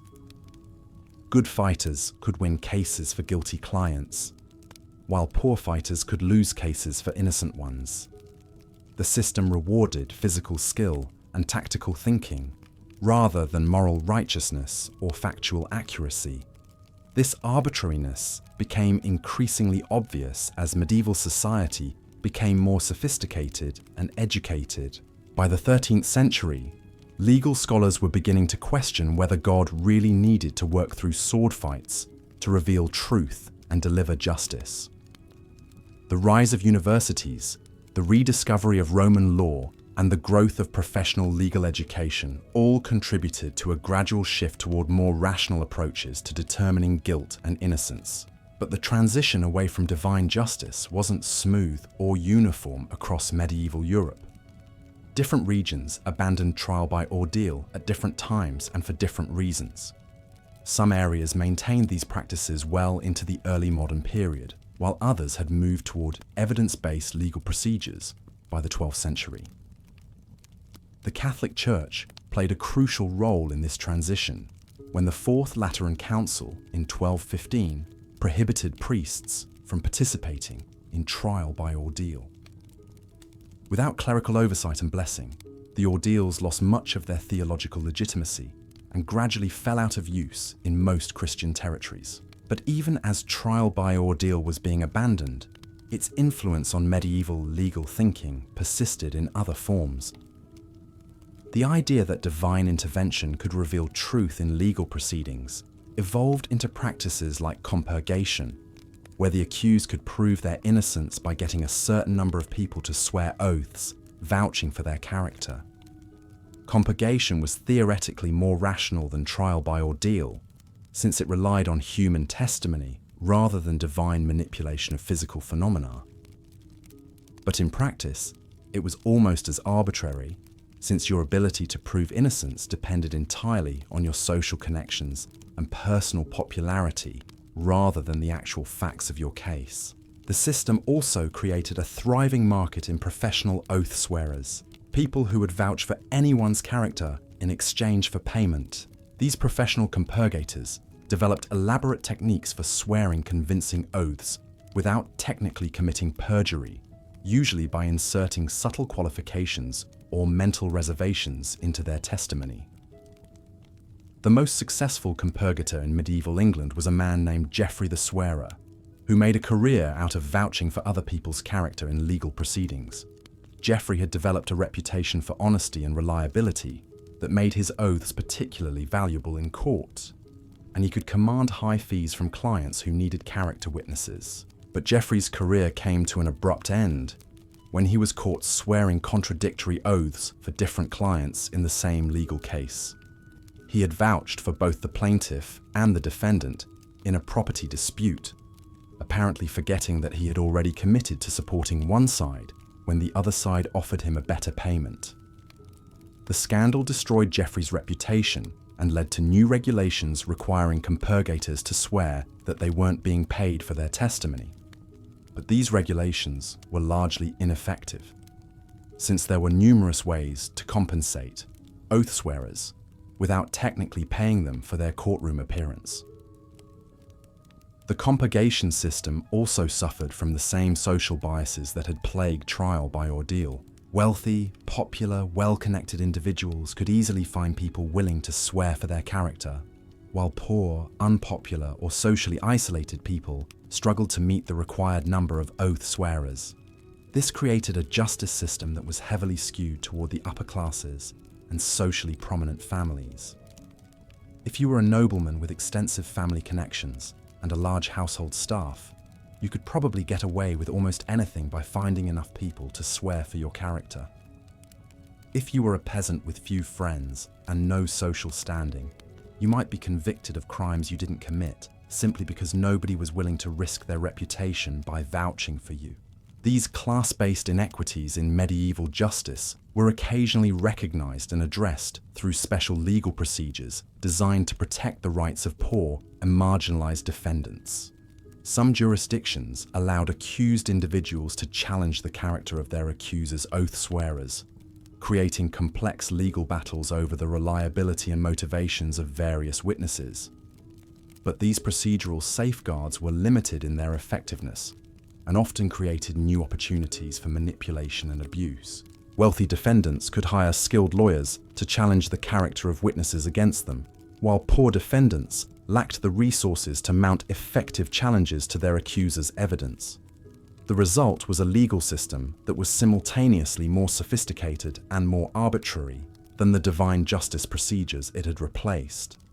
Medieval courts were developing increasingly complex procedures for evaluating testimony and evidence, but these procedures were still heavily influenced by social hierarchies, political pressures, and economic considerations that had little to do with actual guilt or innocence. And through it all, the shadow of the Cadaver Synod continued to influence medieval legal thinking. The precedent that anyone or anything could be put on trial, that legal proceedings could be used to settle political scores or address community grievances, and that the boundaries of legal responsibility were essentially limitless, shaped the development of increasingly creative and bizarre legal procedures throughout the medieval period. Because once you've established that you can put a dead pope on trial, prosecute animals for property damage, and determine guilt through boiling water and sword fights, the only remaining question is, what other forms of legal insanity can human creativity devise? And medieval Europe was about to provide some truly spectacular answers to that question. But the Cadaver Synod was just the opening act in a centuries-long theatre of legal absurdity that would make modern courtroom dramas look like documentaries about tax preparation. Because once medieval Europe had established that dead bodies could be defendants, and divine intervention was a legitimate form of evidence, the floodgates opened for every conceivable form of judicial creativity that human minds could devise. The real genius of medieval legal thinking wasn't just that it was completely insane, it was that it was systematically insane, with elaborate theoretical frameworks to justify even the most ridiculous proceedings. Medieval legal scholars didn't just wake up one morning and decide to put pigs on trial for murder. They developed comprehensive theological and philosophical arguments for why pigs could be held morally and legally responsible for their actions. This systematic approach to legal madness reached its peak in the development of what historians now call representative justice, where legal proceedings could be conducted against entire categories of beings, objects, or even abstract concepts. If one pig committed murder, why not put all pigs on trial? If one storm caused excessive damage, why not prosecute weather patterns in general? Medieval courts were nothing if not ambitious in their scope. The most spectacular example of representative justice occurred in 1394, when the city of Bern decided to put the entire concept of gambling on trial. This wasn't just a case against individual gamblers or specific gambling houses. The city literally indicted gambling as an abstract concept and sought to have it legally banished from their jurisdiction through formal court proceedings. The case began when a series of gambling-related incidents had disrupted public order in Bern. There had been fights, debts, accusations of cheating, and general mayhem associated with various games of chance. Rather than simply banning gambling through normal legislative processes, the City Council decided that the concept itself needed to face justice in a formal courtroom setting. Gambling was formally summoned to appear in court, and when the abstract concept predictably failed to show up for its hearing, the court appointed a defense attorney to represent its interests. This put the unfortunate lawyer in the position of having to defend an idea that couldn't speak for itself, had no physical form, and existed only in the minds and actions of the people who engaged in it. The defense attorney, a man named Heinrich Kessler, who probably drew the short straw in some medieval legal lottery, mounted a surprisingly sophisticated argument. He contended that gambling was a natural human activity that had existed since the beginning of time, that it provided harmless entertainment for people who worked hard and deserved some recreation, and that attempting to prosecute abstract concepts was beyond the legitimate authority of any earthly court. Kessler also argued that gambling served important social functions by allowing people to test their fortune and skill in controlled environments, that it generated revenue for local businesses and tax authorities, and that complete prohibition would simply drive the activity underground where it would be harder to regulate and more likely to cause problems. The prosecution, led by the city's chief magistrate, countered that gambling was a corrupting influence that destroyed families, impoverished workers, and led to violence and crime. They presented testimony from wives whose husbands had gambled away their savings, from employers whose workers had stolen money to fund their gambling habits, and from tavern keepers who had witnessed fights and disputes arising from games of chance. But the most innovative aspect of the prosecution's case was their argument that gambling was not just a human activity, but a spiritual entity that actively corrupted people who came into contact with it. They contended that gambling had a malevolent influence that went beyond simple personal choice, that it actively sought out victims and drew them into destructive behavior patterns. This personification of gambling as an evil entity allowed the court to treat it as a defendant that could be held responsible for the harm it caused. If gambling was an active force that corrupted people, rather than simply a neutral activity that people chose to engage in, then it made sense to prosecute it as if it were a criminal defendant. The trial lasted for months, with testimony from dozens of witnesses about the effects of gambling on individuals and communities. Expert witnesses were called to discuss the mathematics of games of chance, the psychology of risk-taking behavior, and the theological implications of testing divine providence through games of fortune. The court eventually found gambling guilty of corrupting public morals destroying family stability, and generally being a menace to decent society. The abstract concept was sentenced to banishment from the city of Bern, with severe penalties for anyone who attempted to harbour or encourage gambling within the city's jurisdiction. The practical implementation of this sentence required some creative legal thinking. How do you banish an abstract concept from a geographical area? The court's solution was to prohibit any activities that could be interpreted as gambling, to fine anyone caught engaging in games of chance, and to require all citizens to swear oaths that they would not provide aid or comfort to the banished concept of gambling. The anti-gambling oath became a regular part of citizenship ceremonies in Bern, with new residents required to solemnly swear that they would not engage in, promote, or tolerate gambling within the city limits. The oath was taken seriously enough that violations could result in exile or other severe penalties. But like most medieval attempts to regulate human behaviour through legal proceedings against abstract concepts, the gambling ban was only partially effective. People found creative ways to engage in games of chance that technically didn't violate the letter of the court's ruling. They developed new forms of entertainment that involved risk and reward, but weren't technically gambling. They travelled to neighbouring jurisdictions where gambling hadn't been formally banished. The most innovative response to the gambling ban was the development of theological wagering, where people would bet on religious questions or spiritual matters. Technically, these weren't games of chance, since they involved matters of divine truth that would eventually be revealed through religious authority. Practically, they functioned exactly like gambling, with people risking money on outcomes they couldn't control or predict. The theological wagering trend led to some truly bizarre scenarios where people would bet on questions like how many angels could dance on the head of a pin, whether particular saints would intercede in specific situations, or what the exact nature of heavenly reward would be for different types of good deeds. These bets were supposedly educational and spiritually uplifting, since they encouraged people to think deeply about religious questions. But the practical effect was that people were gambling on theological disputes, which created new problems when different religious authorities gave contradictory answers to the same questions. If you bet that St. Peter would intercede in a particular situation, and one priest said he had while another said he hadn't, who won the bet?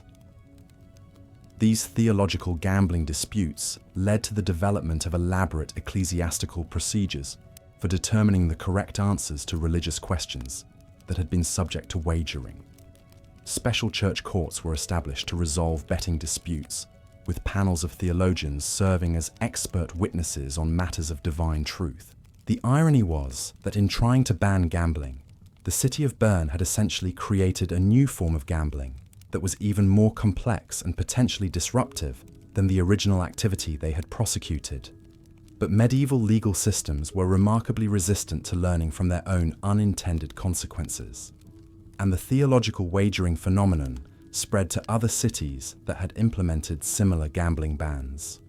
The Bern gambling case established important precedents for prosecuting abstract concepts and social phenomena through formal legal proceedings. These precedents were applied in subsequent cases involving the prosecution of concepts like usury, adultery, heresy, and even fashion trends that were considered morally corrupting. In 1423, the city of Florence put the concept of luxury on trial after a series of sumptuary laws had failed to control ostentatious displays of wealth among the merchant classes. The case followed similar procedures to the Bern gambling trial, with luxury being formally indicted, appointed a defense attorney, and subjected to months of testimony about its effects on social order and moral behavior.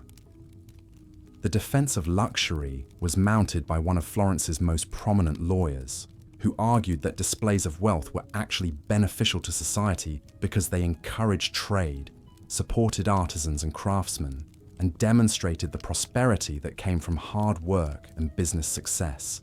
He contended that luxury was a sign of divine blessing, and that attempting to suppress it was essentially rejecting God's gifts. The prosecution argued that luxury corrupted moral values, created envy and social discord, and diverted resources from charitable activities and public welfare. They presented evidence that excessive spending on personal adornment and household goods was impoverishing families and creating unsustainable debt burdens that threatened economic stability. The case became a broader debate about the relationship between individual freedom and social responsibility, with implications that extended far beyond questions of personal consumption. The court was essentially being asked to determine whether people had the right to spend their money as they saw fit, or whether community standards could override individual choice in matters of personal behavior. The luxury trial also raised complex questions about the relationship between civil and religious authority. The Catholic Church had long preached against the dangers of material excess and the virtue of simple living, but the secular authorities in Florence depended on trade and commerce for their tax revenues and economic prosperity. After extensive deliberation, the court reached a compromise verdict that reflected these competing concerns. Luxury was found guilty of promoting social discord and moral corruption, but it was sentenced to regulation rather than banishment. The court established detailed guidelines for acceptable levels of personal expenditure and created enforcement mechanisms to ensure compliance with sumptuary regulations. But perhaps the most ambitious attempt to prosecute an abstract concept occurred in 1456, when the Holy Roman Empire decided to put the entire practice of witchcraft on trial. This wasn't a case against individual witches or specific instances of magical activity. The imperial court system literally indicted witchcraft as a general phenomenon and sought to have it legally eliminated from all territories under imperial jurisdiction. The witchcraft trial was unprecedented in its scope and complexity. The court had to grapple with fundamental questions about the nature of supernatural phenomena, the extent of demonic influence in human affairs, and the proper relationship between secular and ecclesiastical authority in matters of spiritual significance. The defense of witchcraft was assigned to a team of the empire's most skilled legal scholars, who faced the nearly impossible task of arguing for the legitimacy of practices that were widely considered evil and socially destructive. Their strategy was to argue that what people called witchcraft was actually a collection of different phenomena, some of which might be legitimate while others were clearly harmful. They contended that traditional folk medicine, herbalism, and midwifery practices that had been labeled as witchcraft were actually beneficial activities that served important community functions. They argued that prosecuting witchcraft as a general concept would criminalize valuable knowledge and skills that had been passed down through generations of wise women and traditional healers. The defense also made sophisticated theological arguments about the nature of divine and demonic power. They contended that if God was truly omnipotent, then human beings couldn't actually practice effective magic without divine permission. Therefore, activities that appeared to be witchcraft were either divinely sanctioned miracles, natural phenomena that people didn't understand, or deliberate deceptions that had no real supernatural power. The prosecution, led by the empire's most prominent inquisitors and theological experts, argued that witchcraft represented a fundamental threat to Christian society that needed to be eliminated through comprehensive legal action. They presented extensive testimony about alleged magical activities, demonic possessions, and supernatural phenomena that had been documented throughout the empire. But the prosecution's most powerful argument was practical rather than theological. They contended that belief in witchcraft was itself socially destructive, regardless of whether magical practices actually worked. Communities that believed in witchcraft were prone to suspicion, accusation, and violence against suspected practitioners. The fear of magical attack led to social paranoia that undermined trust and cooperation among neighbors. The witchcraft trial became a forum for debating some of the most fundamental questions about human knowledge, supernatural phenomena, and social order. Expert witnesses were called to testify about everything from the properties of medicinal herbs to the theological implications of demonic contracts. The proceedings generated thousands of pages of testimony and legal argument that would influence European thinking about magic and superstition for centuries. The court's final verdict was characteristically complex and somewhat contradictory. Witchcraft as a general practice was found guilty of promoting social discord and challenging divine authority, but the court distinguished between different types of activities that had been labelled as witchcraft. Traditional healing practices, herbalism, and other forms of folk knowledge were declared legitimate, while deliberate attempts to invoke demonic powers or harm others through supernatural means remained illegal. The practical effect of this nuanced verdict was to create a legal framework for distinguishing between acceptable and unacceptable forms of magical thinking. Local courts were given guidelines for determining when traditional practices crossed the line into harmful witchcraft, and procedures were established for evaluating accusations of supernatural activity. But the witchcraft verdict also established important precedents for the legal treatment of belief systems and cultural practices. The court had essentially ruled that societies could regulate ideas and practices based on their social effects, even when the underlying phenomena were disputed or poorly understood. These precedents for prosecuting abstract concepts and cultural practices reflected a broader evolution in medieval legal thinking about the relationship between individual behavior and social order. Medieval courts were increasingly willing to use legal proceedings to address problems that might seem more appropriate for legislative, educational, or religious solutions. This expansion of legal authority into areas of social and cultural regulation created new opportunities for creative legal thinking, but it also created new forms of arbitrary and potentially oppressive government power. If courts could prosecute abstract concepts like gambling, luxury, and witchcraft, then virtually any aspect of human behavior could potentially be subject to legal regulation. The logical extreme of this trend was reached in 1478, when the city of Munich decided to put the concept of change itself on trial. The case arose during a period of rapid social and economic transformation that was disrupting traditional patterns of life and creating anxiety among conservative elements of the population.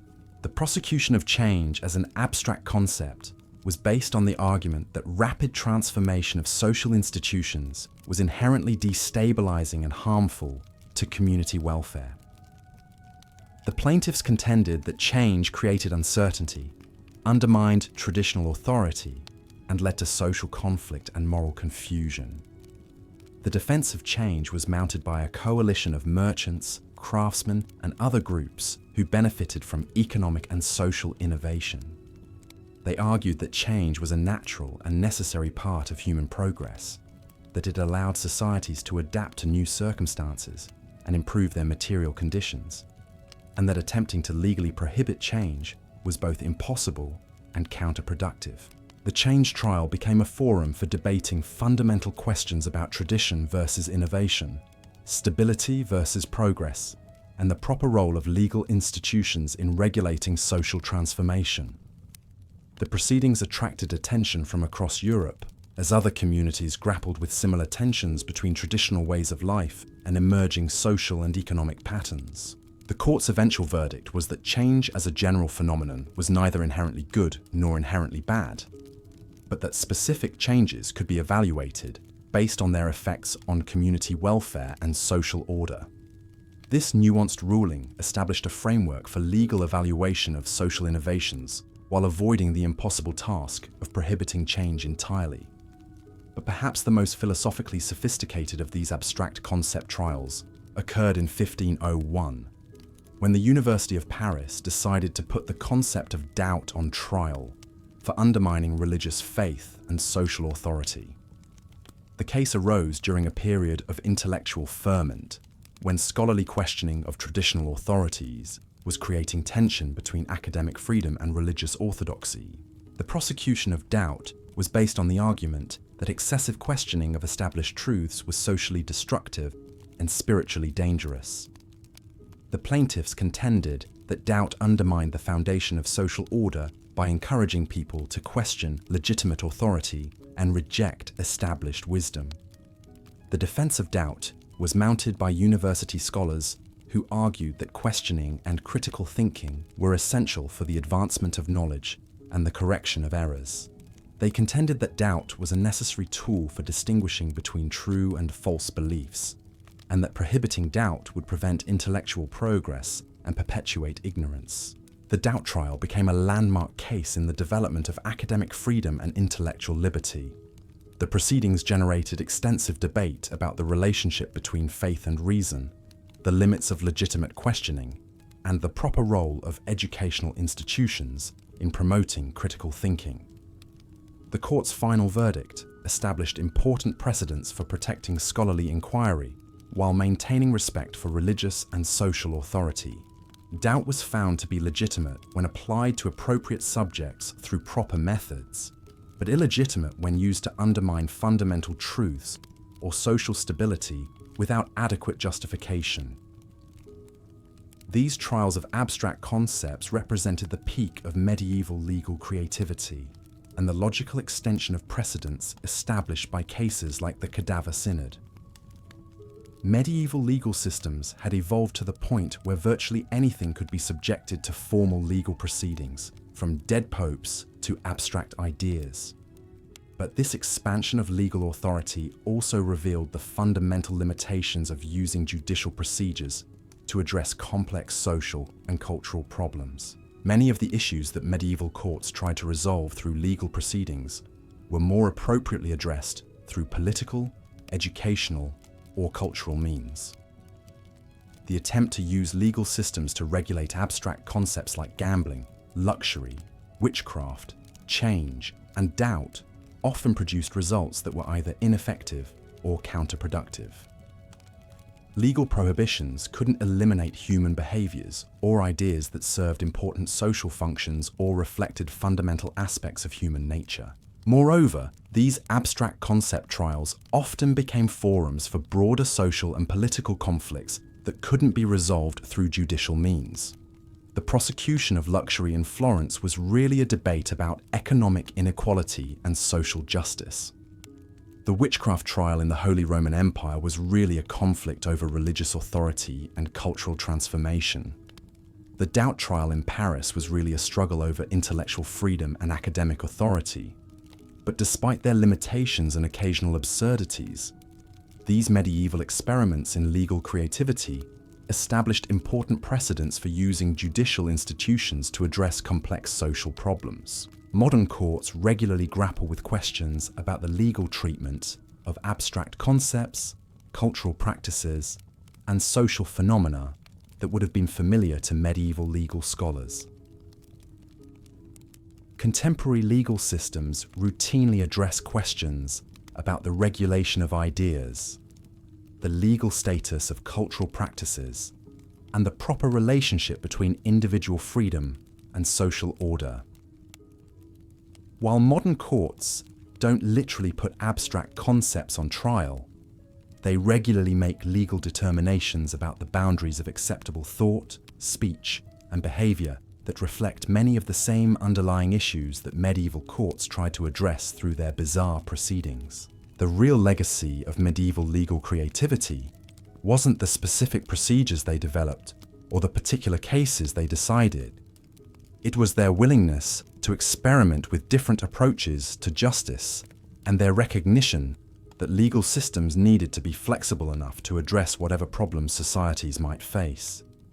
Medieval courts were willing to try putting dead popes on trial, prosecuting animals for property damage, determining guilt through divine intervention, and regulating abstract concepts through formal legal proceedings.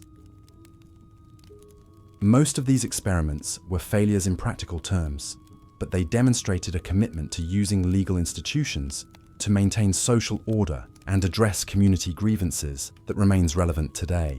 The bizarre legacy of cases like the Cadaver Synod reminds us that legal systems are human creations that reflect the values, beliefs, and limitations of the societies that create them.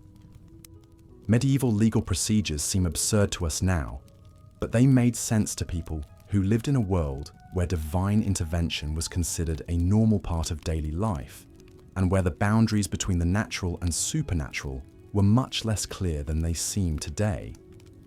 Our own legal systems will probably seem equally bizarre to future generations, who will wonder how we could have believed some of the things we take for granted about justice, evidence, and the proper role of legal institutions in regulating human behavior.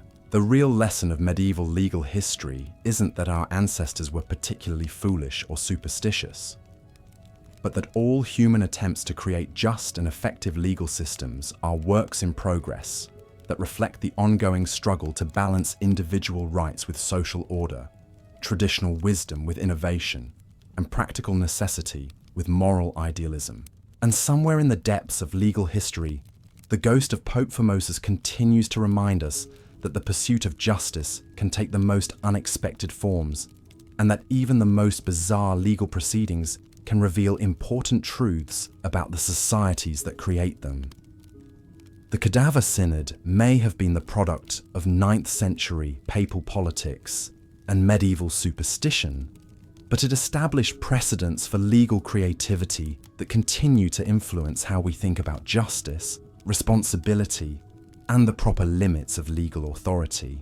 The twisted legacy of putting a dead pope on trial lives on in every legal system that struggles to balance competing claims of justice. Every court that grapples with unprecedented legal questions, and every society that tries to use legal institutions to address problems that seem to defy conventional solutions. Medieval legal creativity may have been bizarre, but it was also remarkably human in its determination to find some way, any way, to make sense of a world that often seemed to make no sense at all. So here we stand, at the end of our journey through the twisted corridors of medieval justice, having witnessed spectacles that would make modern courtroom dramas look like boring corporate meetings. We've seen dead popes dressed up like macabre puppets, pigs in human clothing facing execution, beetles being offered legal counsel, and abstract concepts being dragged into courtrooms like unwilling defendants. But what does all this medieval madness actually mean for us today? Why should we care about a 9th century pope who got put on trial 9 months after he died? Or about French farmers who thought they could negotiate peace treaties with insects? The answer is that these bizarre cases reveal something profound about human nature and our eternal struggle to make sense of a world that often seems completely senseless. Medieval people weren't fundamentally different from us. They faced the same basic problems we do: how to maintain social order, how to seek justice when bad things happen, how to hold someone accountable when harm is done, and how to find meaning in events that seem random and unfair. The difference is that medieval people lived in a world where the boundaries between the possible and impossible, the natural and supernatural, the rational and irrational, were much more fluid than ours. If you believed that God actively intervened in human affairs, that animals had moral agency, that inanimate objects could be possessed by evil spirits, and that abstract concepts could take on lives of their own, then putting dead popes on trial and prosecuting beetles for property damage made perfect sense. Medieval legal systems weren't the products of ignorance or superstition. They were sophisticated attempts to create comprehensive frameworks for addressing every conceivable type of problem that human societies might face. If anything could potentially cause harm, then anything should potentially be subject to legal accountability. It was an admirably thorough approach to justice, even if the practical results were often completely insane. And in some ways, medieval legal creativity anticipated many modern legal developments that we take for granted today.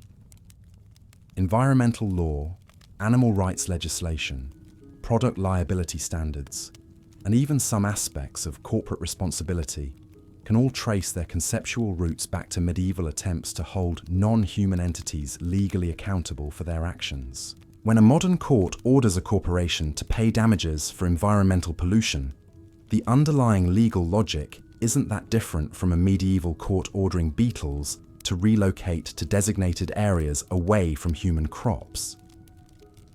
Both cases involve holding non-human entities responsible for harm they've caused and seeking practical remedies that will prevent future damage. The main difference is that we've developed more sophisticated mechanisms for enforcement and more nuanced understandings of causation and responsibility. But the basic principle that harm requires accountability and that legal systems should be flexible enough to address whatever problems arise remains fundamentally the same. The Cadaver Synod and its bizarre offspring also remind us that justice is always, to some extent, a performance. Legal proceedings aren't just about determining facts and applying rules. They're about creating public rituals that demonstrate community values, reinforce social hierarchies, and provide psychological closure for people who have been harmed. When Pope Stephen VI put Formosus on trial, he wasn't really interested in determining whether a dead man was guilty of canonical violations. He was staging a dramatic performance designed to demonstrate his own authority, settle political scores, and send a message about what would happen to anyone who opposed him. The trial was theatre, with the corpse serving as both defendant and prop in Stephen's political drama. Medieval animal trials served similar theatrical functions.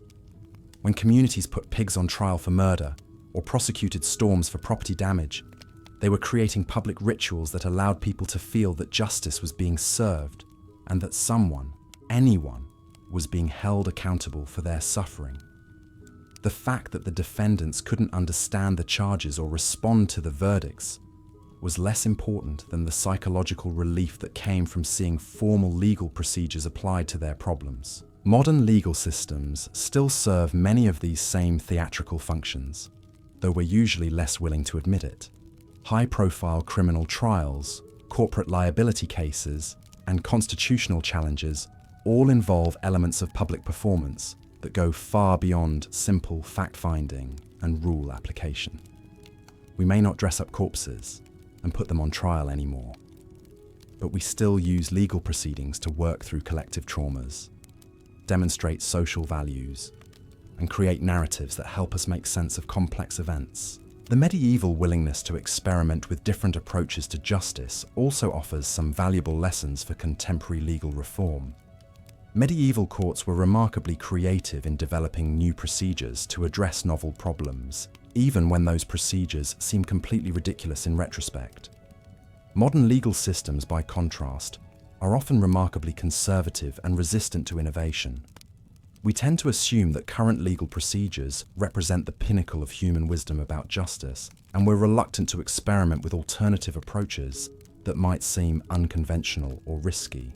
But the history of medieval legal creativity suggests that there's value in being willing to try new things, even when they seem bizarre or unlikely to succeed. Some of the most important legal innovations in human history probably seemed completely crazy to the people who first proposed them.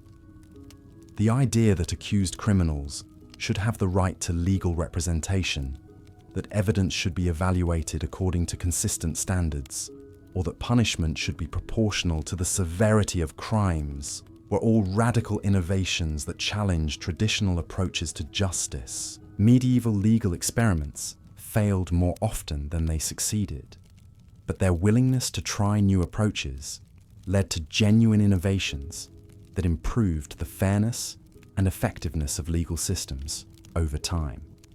The gradual shift from divine justice to evidence-based legal procedures didn't happen overnight, and it required centuries of experimentation with different approaches to determining guilt and innocence. The most important lesson from medieval legal history might be that justice is always a work in progress. There's no perfect legal system, no final solution to the problem of creating fair and effective institutions for resolving disputes and maintaining social order. Every legal system reflects the particular circumstances, values, and limitations of the society that creates it, and every system needs to evolve as those circumstances change. Medieval people did the best they could with the knowledge and resources available to them. Their attempts to create comprehensive systems of justice led them down some very strange paths, but their underlying goals were admirable to ensure that harm was punished, that victims received remedies, that communities could maintain order, and that everyone, regardless of their status or power, was subject to some form of accountability. We can laugh at the absurdity of putting dead popes on trial or negotiating peace treaties with beetles, but we should also admire the ambition and creativity that led medieval people to believe that legal systems could address any problem, no matter how unusual or unprecedented. And perhaps most importantly, the bizarre legacy of medieval justice reminds us that our own legal systems aren't the final word on how human societies should pursue justice. Future generations will probably look back at some of our current legal practices with the same mixture of amusement and bewilderment that we feel when reading about the Cadaver Synod. They might wonder how we could have believed that justice could be achieved through adversarial proceedings where lawyers try to win rather than seeking truth, or through punishment systems that focus on retribution rather than restoration, or through corporate liability standards that treat artificial entities as if they were moral agents. Our descendants might find it just as bizarre that we put corporations on trial for environmental damage as we find it that medieval people put storms on trial for property destruction. The underlying logic might seem equally strange to people who have developed more sophisticated approaches to addressing complex social problems. But they'll also probably recognize, as we can recognize in medieval legal creativity, a genuine human desire to create fair and effective institutions for maintaining social order and addressing grievances. The specific procedures may seem bizarre, but the underlying values and aspirations that drove medieval legal innovation remain relevant and admirable. The ghost of Pope Formosus, dressed in his rotting papal vestments and propped up in his courtroom chair, serves as an eternal reminder that the pursuit of justice can take the most unexpected forms. His posthumous trial was the product of political revenge, religious fanaticism, and medieval superstition. But it also reflected a deep human conviction that wrongdoing should be punished, that authority should be held accountable, and that legal systems should be comprehensive enough to address whatever problems arise. That conviction led medieval people to create legal procedures that seem completely insane to us now, but it also led them to develop innovations that form the foundation of modern legal systems. Trial by jury, the right to legal representation, the presumption of innocence, and countless other legal principles that we take for granted all emerge from centuries of experimentation with different approaches to justice. The Cadaver Synod may have been a grotesque spectacle, but it was also part of a longer historical process of legal development that continues today. Every time a modern court grapples with unprecedented legal questions, every time lawmakers try to address new forms of social problems, every time legal scholars debate the proper boundaries of legal authority, they're participating in the same ongoing human project that led Pope Stephen VI to dig up his predecessor and put him on trial. The methods have changed, the procedures have evolved, and our understanding of evidence and causation has become more sophisticated. But the fundamental challenge remains the same. How do we create legal systems that can maintain social order, address grievances, and pursue justice in a world that constantly presents us with new and unexpected problems? Medieval people answered that challenge by putting dead popes on trial, prosecuting animals for crimes, and determining guilt through divine intervention. We answer it through evidence-based legal procedures, constitutional protections, and sophisticated theories of legal responsibility. Future generations will undoubtedly develop their own answers that will seem just as strange to us as medieval legal practices seem today. But the underlying human drive to seek justice, to hold wrongdoers accountable, and to create institutions that can address whatever problems arise, will remain constant. The specific forms that justice takes may change, but the fundamental human conviction that justice should be pursued will endure. And somewhere in the annals of legal history, the Cadaver Synod stands as a testament to human creativity, ambition, and the eternal belief that even the most impossible problems can be solved through the application of legal procedures, no matter how bizarre those procedures might seem to future generations. The trial of Pope Formosus was many things: a political revenge fantasy, a theological disaster, a legal abomination, and a historical curiosity. But it was also a profoundly human attempt to use the tools of justice to address a problem that seemed to defy conventional solutions. And in that respect, it shares something important with every legal proceeding that has ever tried to make sense of a senseless world and impose order on the chaos of human existence. That's the real legacy of the Cadaver Synod and the centuries of legal creativity it inspired.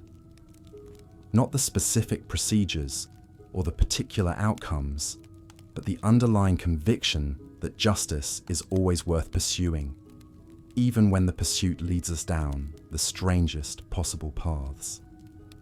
Medieval legal history is bizarre, brutal, and often completely insane, but it's also a testament to human determination to create better ways of living together, one impossible legal case at a time.